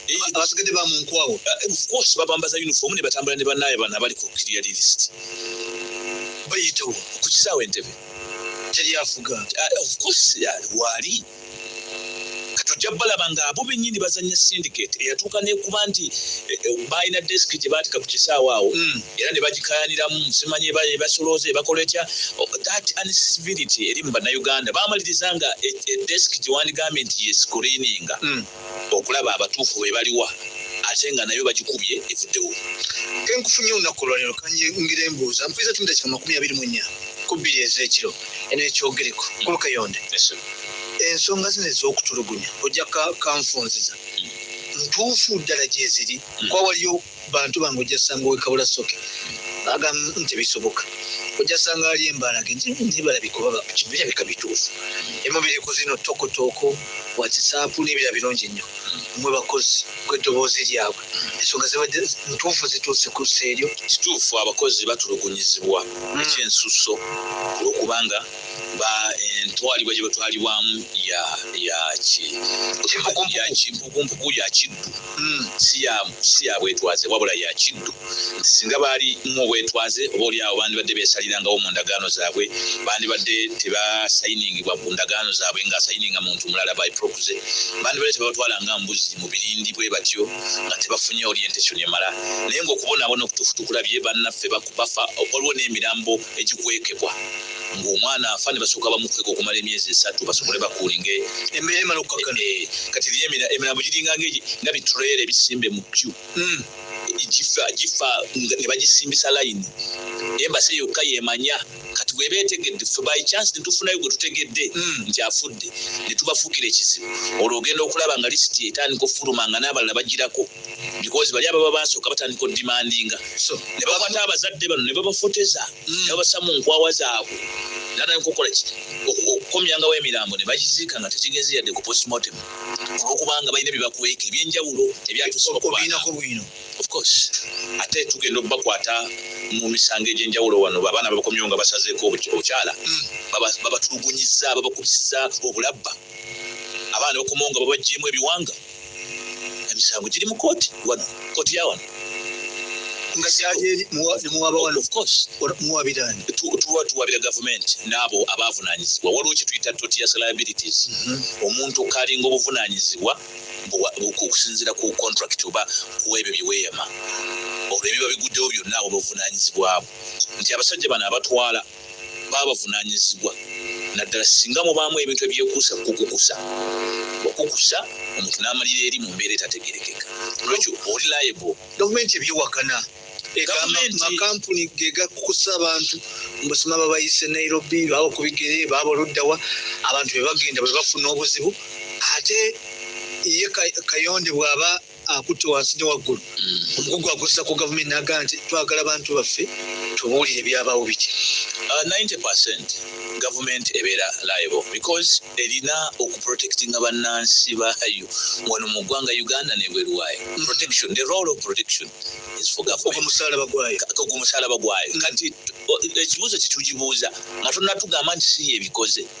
Ono eyatwala abikoze yabikolera ku license yaani yabikolera mu jurisdiction government yaani era bw'abikola ani ali responsible musa okumuleeta to account ani alina okumussa mu b'obuyinza ani alina okumukwata n'amutunuza eri obuyinza ne bumujajinga bw'oba tobikoze ebyo kitegeeza bannansi tobayambye so avunaanyizibwa ye gavumenti evaayo n'esalawo okukkiriza okugenda mu ndagaano nga zino neewagirwa basolicitor generals ba atone baani aba state ne baba nga bakkiriza bizinesi etambule naye bw'emala okutambula ebisobya ate ne babiyegaana ne batandika obidojinga ono ne yeekwasa oli ono ne yeekwasa ono naye ng'ate abano abaatwala ebweru nabo batwalira mu layini ya gavumenti ng'era gavumenti bakakasizza nti ekintu kiri safe awo tubuuliza nti ekibuuzo kino ekigambo kino tukiriyalinga abaana mubaleete tubakiriyalinge what is the essence kinyusi ki ekiri mu kukiriyalinga nga temumanyi ne be mukiriyalinze gye balaze olw'ominisita b'okumutwego ku service buli ku gavumenti ekyokubiri okwongera okukulaga nti erina obuvunanyizibwa abasajja bano abatwala abantu ebweru tebalina jurisdiction tebalina butuuze tebalina bubeero mu mawanga gali gye batusindika tebalinayo tasobola na kugendayo n'ateekayo bagundi n'akireimingirayo omusango ngaani naye ate ffe abaana ffe abakozi tulina jurisdiction ne gavumenti ene tutwala yennyini ya Uganda erina jurisdiction erina n'amaka ge bayita embassy n'ekyo ffe tusobola bulungi nnyo okukozesa amateeka ga Saudi singa bannayuganda abakozi baweebwa eddembe lyabwe okugenda okunoonya obwenkanya nga tetukomyewo na wano Uganda naye kati bano abasajja kibakola bakwata ne bazibiikiriza ekyali badde ne babikkirira abakyamu abatuusako obulyazamaanya mu mawanga gali olwo nno ne batandika okwebuzaabuliza mu makampani ga wano kwata kampani gundi naye nga kampani eno si eya Rapins kampani eri e Uganda si eyamya omusaala teyabadde nayo emaliriza nga ono akubuzaabuza n'akutwalira ebiseera ng'akutunuuliza bakiyita kizo kya mbuzi akutunuuliza omuntu atali mutuufu kuvunaana ng'ekyamazima yabadde alina okuvunaanyizibwa yabadde gavumenti yennyini ng'ekiikirirwa embassy babadde bakozi ababadde balina okuba nga bo bennyini baweebwa obuvunaanyizibwa okuyimirira okubagaininga oba okukozesa points of redress mu Saudi Arabia naye nga tekyabaweebwa nga tuggyeko ensobi eziri ku sayidi ya gavumenti ekyokuba nti yalina obuvunaanyizibwa waliwo ensobi ezijja ku obuntu obuli ku mukozi Kayonde eyagenze buli ku kampuni zasookedde ebbali basale ziyinza okubeera ku nsonga eno naye akali ku Kayonde ng'omuntu eyagenze okwera neyeesanga nga ali matigga weziri ezo nazo nnyingi ensobi abaana ze bakola ne zibateekamu oba abakozi ze bakola ne zibateeka mu matigga okutamanya kulwo disorientation peer groups talina lack of redress talina watuufu wakuddukira tamanyi mukulembeze we mutuufu kuba wabawo omukulembeze ekikwatisa amawanga gano nga gavumenti ya Uganda bw'ogiraba neefuna gwe bayita omukulembeze ne tuvestinga mabago bavestinga mu powers of sovereignty n'aba nga yatunuulirwa nga wankizo era nga ye fountain of honor ekyo kiyamba kiwa abantu essuubi ne bwaba ero si wano amunyigiriza at least aba ne point of redress wajulirira wasobola okudda n'ajulirira until ate president wasobola okuvayo naye n'akola statement on that kiina engeri ekiwa abantu ssuubi ne baba ne hope omukulembeze asobola okukuumira abantu mu buyinza nga tayogera naye ng'olunaku lwavuddeyo n'ayogera wabawo impact kakati abaana bankuba kyeyo bimutwala ebweru ne babayisa mu ngeri yonna gye babayisa oba olusi ne baba misleadinga bannaabwe abalala ne bakola obulyazamaanya ku bannaabwe tulina bannaffe abamu nga ye yava wano nga empisa ze si nnungi ekyamazima nga yagenda kukusa mu banne kuyiyiza mu banne abantu abo babuzaabuzizza nnyo abalala baabakukusa bagenda ku lwabwe naye n'atuukayo ne yeeyunga mu bano abali mu layini eno gavumenti beetutte n'atandika okukola ogw'okutikkula bakita poaching from the contract bano be batutte olinga abatolosaayo ng'abatwalawa atikkira mu nnamba y'abannaabwe afuna stage Saudi Arabia n'atandika okutikkula bano kye batutte ekyo nno kya bulabe era n'ekimu ku bikireeta gavumenti kwe kulemerako okusigala ng'ebagininga omusaala mutono ogw'abano abava wano e Uganda kyokka ng'ate Saudi Arabia erina minimum wage gyesasula abagwira akakadde kamu n'ekitundu minimum wage eyo bano bannayuganda ab'amakampani abatutwala ebweru bamusiga nsimbi bo bwe baba batutwala olw'okubanga baagala abawarabu bali bajjumbira akatale k'e Uganda baddira ebbeeyi ejja omukozi e Uganda ne bagiseera omukozi n'amusa ku nnusu 9 oba emitwalo 9 naye ng'ate yandigenze akakadde kamu n'ekitundu kati bo baminimizinga ne bagamba mujje musuubule ne Uganda ffe tutunda ku bbeeyi ntono olwo bafune abanona abangi baleme kugenda mu butale buli bulala ekibuloka kakati ekibuloka ekyo kimaliriza kinyigiriza mukozi n'atuuka ebweru ng'akola emirimu gyegimu ng'Omufiripine naye ng'omukozi oyo ayagala yasasulwa kitundutundu kuze bawa Omufiripine ne kireeta amaddu n'okuwankawanka eri abakozi bannayuganda bambi okusikirizibwa okuva mu bifo bye baba batadde abamu ne bagenda okunoonya ebifo ebibasasula obulungi ekyewuunyisa nti omwana asobola okuva mu kifo gavumenti we yamuteeka oba kampani eno we yamuteeka n'agenda gye bamutolosezza oba gye bamupochingidde mu contract kyabulabe tetukiwagira neyeesanga ng'ate bamusasula bulungi nnyo bukadde 2 mu ggwanga lye limu Saudi Arabia okusinga ate eno contract gy'abadde ng'aliko n'omugwa gwa debt bondage ekyewuunyisa nti ono omwana bw'amala okufuluma ate bano bakitwalanga gudikudde atuvuddemu 5 agende banaamunenyeza eyo kitegeeza nti bakikola kagenderere katubaseera e Uganda ffe tubafuneko amagoba bamala okutuuka eri ne bwe batoloka ne bwe bakola ne bwe bakoze ffe kiba kituvuddemu ne bamala ne babasaako kye bayita probation ya myezi 3 nti ffe tukuvunaanyizibwako emyezi 3 ebisigale tebitukwatako kati bano abaana bowulire balaaje abasinga aba yayita dda mu probation eyo naye ng'era ali mu bbanga baba bagendera bwereere tiketi bagisasula awo okusula wa bwereere okolera akadde kamu n'ekitundu ajjako akolera 9 akamu kitundu tekaliyo ku Munnayuganda ekyokubiri okugendera obwereere ekyo si kituufu Bannayuganda babakyajinga ssente teri kampani etwalira mwana wano ku bwereere wadde nga essente ziveera e Saudi Arabia bano baddamu ne bakuba ddabo era bagamba omwana ono sasula twewuunyiza ne tugamba nti mubagamba gavumenti eyimba oluyimba nti byabwereere ng'esiiga akaziga ko nti byabwereere naye nga ddala kituufu byabwereere tugende tukole survey era abaana bwennyini bagenda kuvaayo mu network bakugambe nasasula essente ezitakka wansi wakakadde wa bukadde 2 nga nsasula mu kampani eyo basobole okuntwala naye ate baali balanga nti byabwereere ne tusigala nga twebuuza ebyobwereere birudda wa ekyokubiri bwe mmanga mugamba nti bankuba kyeyo bano abemutwala banaku nnyo tebeesobola ze babasasula bazijjawa ezo ze batasobola kwesasulira kuba na social welfare arrangements nti babe ne social security basobola okusavinga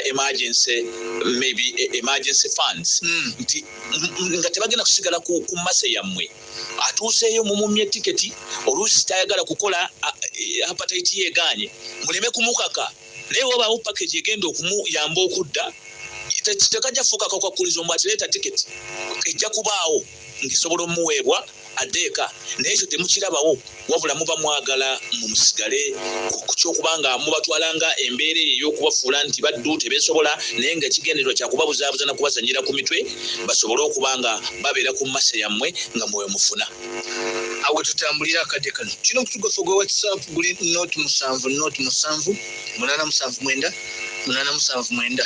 ekibuuzo kyo bakuteesaako tusobola okuyita awo n'otuweereza aye tujagenda ku masimu maaso awo tusobole okuba tunuulira ensonga eno ey'abanaffe abagenze ku kyeyo mu Buwarabu ne bitabuka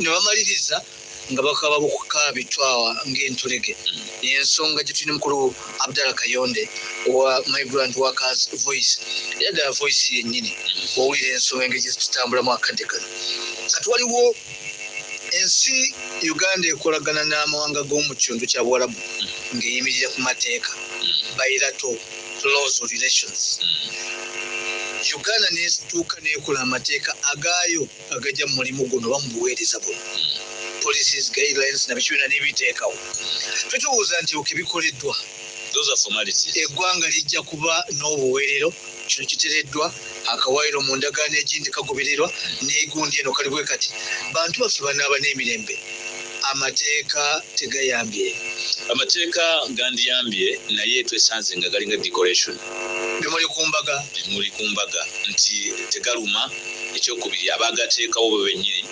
abagateekawo kyokubala twali tusaba act ey'enjawulo muleme kukolera wansi wa ministry because ministry eyo tetugyekakasa erimu abasezi ekibula ky'abantu njekyogera bwe nti ate njagala bakiwulire bakyogamba nti basezi kigambo kinene nnyo mulimu abasezi njagala nkiddemu nakyo bakiwulire mulimu abasezi abatuulira munda ate nga bagamba bamuffe ekyo kibadde otegeeza bazukuka ekiro balolira mu nnyo naye basezi oba bannamunsi abali ku byalo nakyo kikisoboka beetaaga okunoonyezebwako sinakindi okuba ne overhaul eya byonna byebakola okukyusa minisitule kyabeesiga abali mu minisitule y'egenda bwe baba nga tebali mu bizinesi y'emu nga nabo balina shareholdings by proxy mu makampani ge gamu twewuunya bwewuunya bye bakola kubanga ebikolwa byabwe biragira ddala nti tebali ready okuwa oyo gwe bayita omukozi obwenkanya era bali ready okuzibiikiriza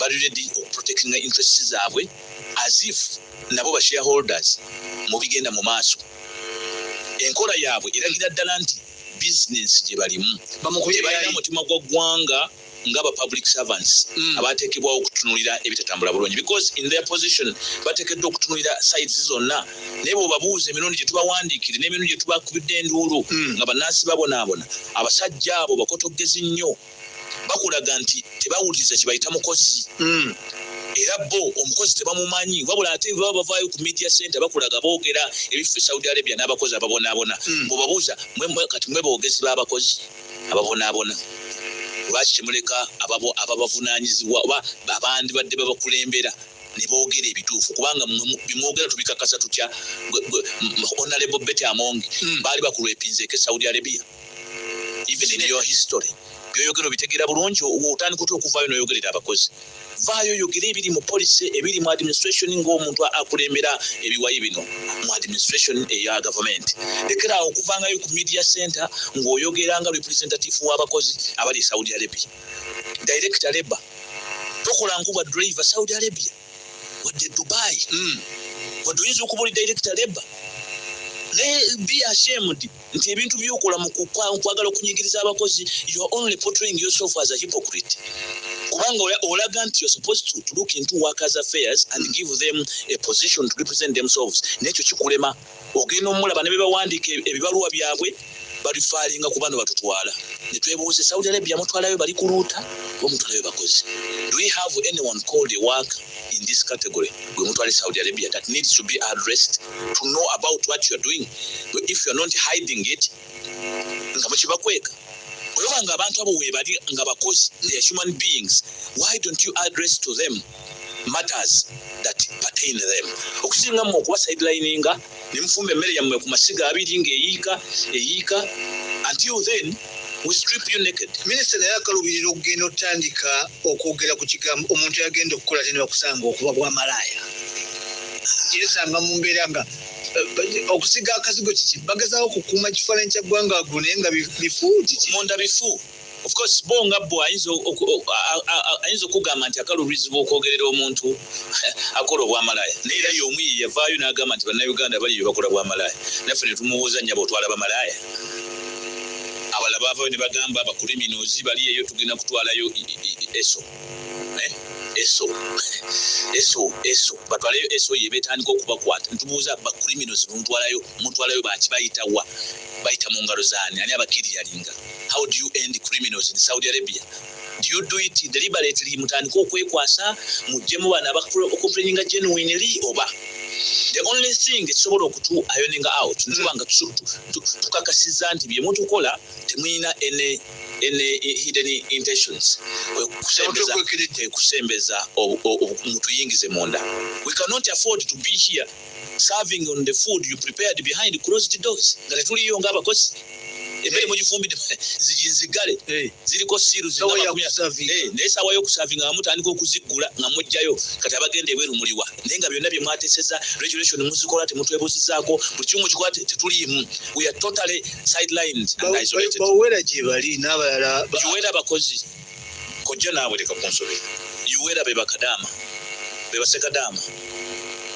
bali ba agent tosobola kuba empisi tekuuma sitowa ya nnyama bali babulooka ba mirimu njagala obaleete mu studio yemu mwendi obambuulize mukola mulimu kisebo mukola mu biyumba by'abawalabu oba mutwala abantu bwe kati balekerawo okwesiba ku mulimu ogutali oba ku position etali yaafu actually babuzaabuziza nnyo eggwanga lino era bagenda bayita mu bakulu ba gavumenti eyo mu maofiisi nga beerimbika ng'abe bakola ku nsonga zaffe ffe tetubamanyi and want to pass a disclaimer yuwera ffe ng'abakozi abakolera ebweru tetubamanyi era bessaawo bonoonye batwonoonedde ekyapa kyaffe eky'eddembe ly'obuntu bakibba wabula tukyagala twagala okwekiikirira ng'abakozi gavumenti terina kyekoze kutereeza mulimu gw'abakadama egezaako tetujja kugamba nti terina kyekoze naye mu kugezaako kwayo eyinamu okubanga yeewunziikirira yeekubira kubanga situjja kugamba nti tegezezaako 100% bwe tuvaayo ne twogera oluusi ogenda olaba nga irespondinze naye nga byeyogera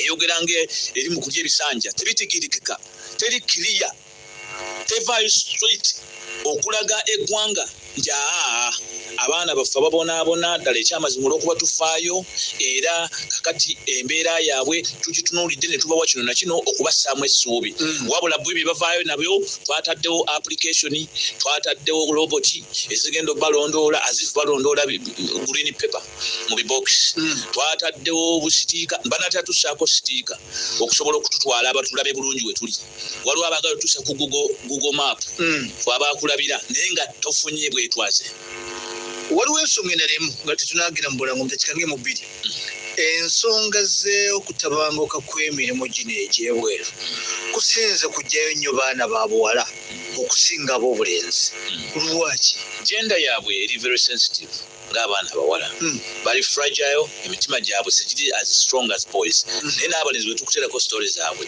okaaba lwakubasekadama oluusi tugamba nti bambi omusajja takaaba naye bambi bakaaba batulugunyizibwa bakozesebwa n'awulira nga yeevunze ebyuma bibatemako emikono compensation ne lufuuka lukokobe n'aba nga akutuseeko okugulu naye n'okumukulirira okumucompensatinga okumuwa kyeyandibadde aweebwa nga wakamanisi compensation nga it is in vain kati newesanga nga okubonaabona kungi bannaffe bangi ne bana abafudde munnayuganda teyandibadde nga kati afiire Saudi Arabia kaabe muwala oba mulenzi n'akomawo wonna ataweebwa any compensation oba kuweebwa anything to benefit the family tewali babaziika nga mbwa ebyo ebimu kubitujjako waya.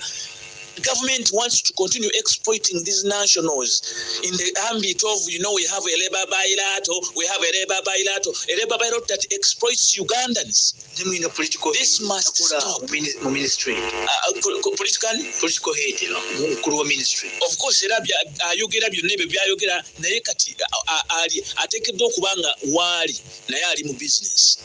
Kubanga achiba. Of course, achiba. Ebintu byayogera tubitegeera.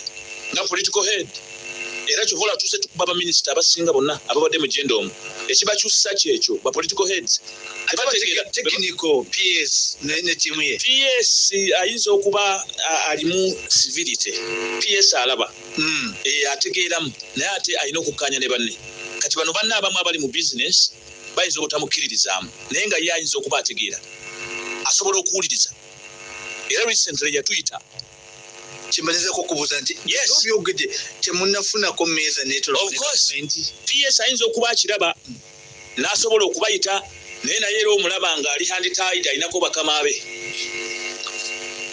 alina byatajja kusalawo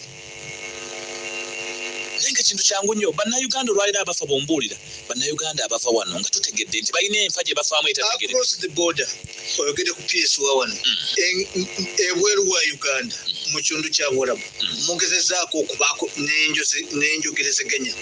That can happen through the diplomatic lines, foreign affairs, but the foreign affairs yakulagira ddala nti interested tewalaba minisita okeroyemu yavaayo n'agamba atya yagamba mu risikinge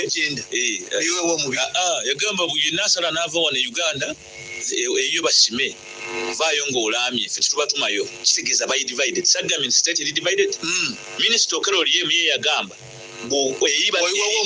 osalawo n'ogamba nti ogenzeeyo ffe tetukumanyi kakati ono wajjenda ate ye n'agamba tufaayo nnyo era gavumenti yakkiriza bagende kati ani yaani olaba bwe batuzanyira ku mitwe oli alina okukukuuma nanyini jurisdiction agambe bw'ogendayo eyo basime kyokka ono akutwala agamba kiri mulaala buli kimu twakikozeeko gavumenti yakkiriza isn't that a divided state ekyogereko ku bbiri akaboozi nze Jude Bukenya ne Abdallah Kayonde katudde bagayimani zikakivemu tujja kwegwako ekyadimale nakigamba tofaayo tujja tutandikirawo ku kyenda mu musanvu akutunyiza mutafama akaboozi ku bbiri saawa ziba bbiri paka 3 ez'akawungezi weewala okubanga olinaffe okuva Monday paka olwokutaano mu mbeera eyo Abdallah Kayonde eddoboozi lya Munnayuganda awangalira ku kyeeyo mu kitundu kya Buwarabu kangendeko mu bubaka bwammwe njagezaako okudduka okusobola okulaba nga tufuna n'akadde akayingira amasimu kansooke ne WhatsApp kyoba William Narukolongo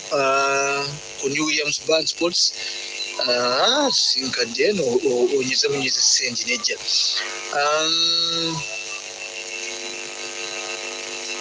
Jude wala kuweereza amakanika katooke najjeera omukulu ye bali kwanja nsonga naye wano omukozi gavumenti gwemanyi yali mu ofiisi zaayo era amala kubba n'eryoka evaayo naye nga ye agenze ebweru yakoma kumusolozaako obusolooza zigenda kugulira abaana b'abakulu byakulya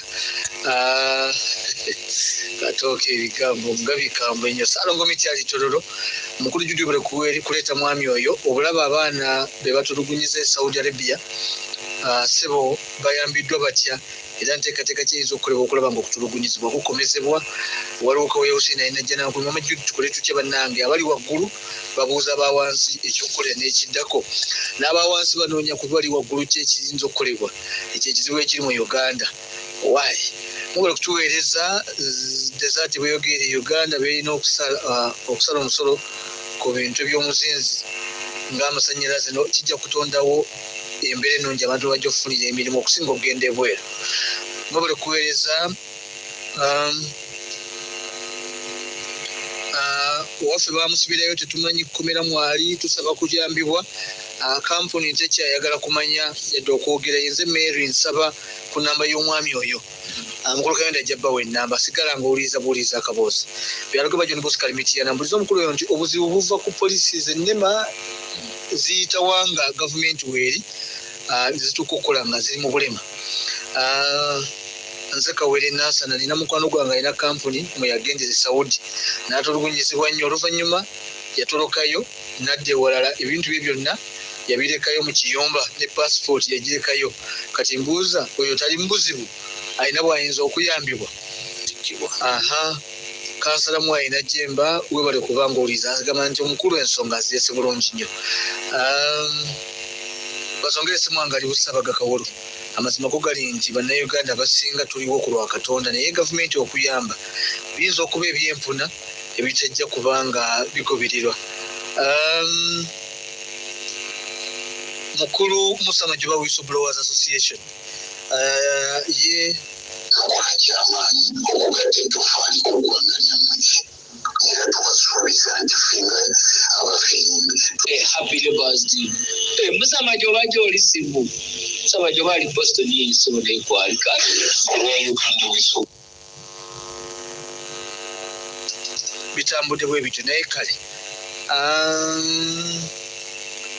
bali kweta mwami oyo akomewo atusomesa bulungi Sabire Philip ali Nakasa alo sebo nokuweerera nkuwulira sebo akiri okugwanirira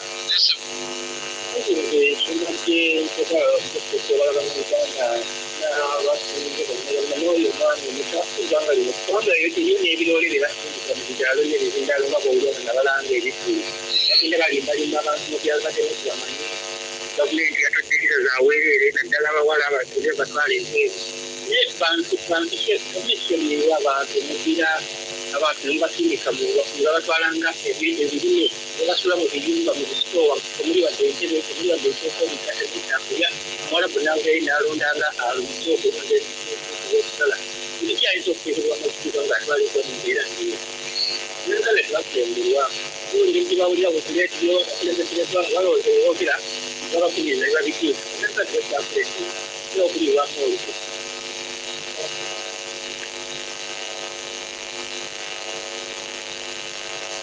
olwa Uganda Whistleblowers Association oba tuyita abafirimbi twebaza abakozi bonna era netubayozaayoza okutuuka ku lunaku lwabwe ababooda bamakanika bannamiziki abakuumi b'eddembe abazimbi n'abalala mukola kyamaanyi okugatta ettofaali ku ggwanga lyammwe era tubasuubiza nti ffe nga abafirimbi tuli bakuyimirira nammwe okulwanirira ebibanyigiriza mu nsasula ne mu mbeera mwe mukolera emirimu gyammwe. Awo bwe tutyo bw'owulira firimbi nga waliwo ekikunyigiriza fuuwa firimbi ojje ewa Abdallah Kayonza oba ewalala wonna ensonga ng'ezo ziveeyo mpolampola. Tuyinza kiika ziri 6 ensonga z'abannansi oziwulidde ofiisi ya baali bagiyita yaki ku kisaawe Entebbe awo ofiisi eyo yakolanga ki erinnya njera balina bye bagiyitanga desk oba yali ya gender something like that bikyaliyo bagijjawo mu nkayana zino ezaali ku kisaawe neegendera awo naye ng'ekyamazima kiri nti buli woogijjawo desiki eyo oba owadde bano abakukusa kyere ne bano abakampani benyini bo bagambye mutandika ozaalako ebbali kosi batwalira wamu endiga embuzi nosanga ennyama y'embuzi mu ndiga nga byonna biri omwo kubanga kati wali ascreeninga bweno genda bwekiri yalinga 10 oli wa Ddembe okuyisaawo 3 ate yo immigration teyina expertise mu that n'ekifo oli alina boarding pass itinale weeri ate balina akatengo kubanga babavunaana lwaki mutulemesa otambula akati buli yenna ajja ng'ayambadde uniform buli wa kampani ki tulage ku bipapula bitakebera nnyo agenda tutuleetere ebizibu kati okukusa kuli mu system tewakyaliwo akyekinga nti bakirya olunaku bayinza okukiryalinga abaana nga 2 oba 3 minisitule ya genda naye lwenda lwe lufuluma ebibuzo by'obuntu biwulidde kuddamu ki oyinza okuzinga tulina dakika ziringa 5 zokka. Njagala kwebaza abawuliriza mwenna mwebale kubanga mutaddeyo omutima naye luno olutalo lwaffe ffenna naffe abali wano mu studio tuliwo okulwammwe nolwekyo twetaaga amalowoozi gegatte wamu. Ekizibu ky'abannayuganda kye tulina tugenda ne tulaba omuntu aba avuddeyo okukulembera olutalo ate ne tumulekerera ne tudda mu budirisa tukuba enduulu ne tumuwaana awamaani naye nga ensolo emugajambula emumalawo awatali kufuluma twekwate wamu ffenna twogere olulimi lumu. Kyekyo kimu kimutugamba bankuba kyeyo nti okuwulira empologoma oba omulenzi wammwe akulembedde muleme kuyimba buyimbi nti tusindiza omulenzi waffe naye nammwe essaawa n'abazadde bakazaala baana bano betwogerako ababonaabona tolinda gwakusaba buyambi kuba tebuliyo bagenda bukuwayo gavumenti bulina tukunnyonnyodde ebiri munda nti bo nga bo beteeseteese okusigala nga bakutwala awatali kukusonyiwa yadde kubanga balina kye bakwagalako. Ekyo bw'omala okukimanya ng'olina kwejjamu kali ne weebaagamu kali akagenda okutandika okusabiriza obuyambi obutasoboka n'ojoyininga abaagala obwenkanya oba obuyambi obuli proactive obuyambi obw'okuziyiza kireme kutuuka na kuwuwo era ne bwe kiba kimutuuseeko owuwo aweebwa enkizo ey'okubanga aliyirirwa abeere nga afuna soft landing. Ffenno bwe tuviirayo nga Migrant Workers Voice ne tugamba nti gavumenti yessaawa erowooze kutuwa kye bayita social security oba social welfare. Twagala administration yaffe ng'abakozi mu ggwanga abakolera ebweru so si abakolera wano kategori eyo gye bakiriyalinga titwagala ntumikisinga mu be baakukusa titwagala kifuuke kyekwaso nga buli abonyeebonye Saudi Arabia batugamba bamukukusa akatwagala mutwawule tutegeere nti bano bebakulembeze bafeera munnaffe bw'akola ensobi ebyo mbitulekere mutuvunaane nti waffe akoze ensobi so si kutwekwasa tuweebe welfare bannaffe abafudde bafuneko ku benefits bannaffe babeeko ne sense of belonging ne responsibility. Government etuwe policy eya insurance tubere insured kuba already gitulaga tumanyi waliyo okubonaabona abayite eritagaba oba nayo yagituwadde byonna bya bulimba kyewuggusa bya bulimba gwani gwoli owulira agifuna taliyo kale n'olwekyo ne tulaba nti eyina kusinzira wano okusinzira ku African Union yarecommendinga dda amawanga gano aga Africa lwakuba agamu galina entegera yaago yewuunyisa nti ga embracing social welfare arrangements ez'abakozi bano abagenda mu mawanga gali kubanga gali amawanga gali autocratic gachi dictator tegajja kuwa baana bano ddembe lino litwogerako nolwekyo oba ono oyagala okuba protecting nga naawe oyagala osigala ng'olina relationship n'amawanga gali oba enkolagana gezaako oteekewo puroguramu eyo ng'esinzira wammwe mu nsi eyambe bannansi bo abayinza okufuna obuzibu eri mu mawanga gy'obasindise ogenda bafunamu ssente bagise migrant workers voice wali wasabye okufuna voice enamba yaffe eya buli kaseera eba ya emergency eri 0700775501 nobaawe ya office eri 0200911519 ne wabaawo endala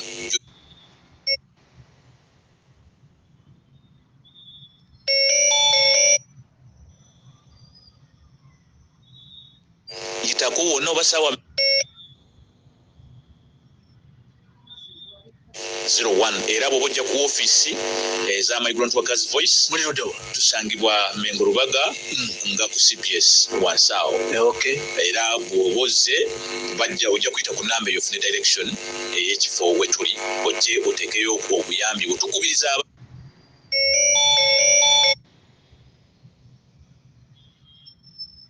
ku byotamanyi sitwagala ojje ng'okaabattwawa ng'owuwo okimaze omuli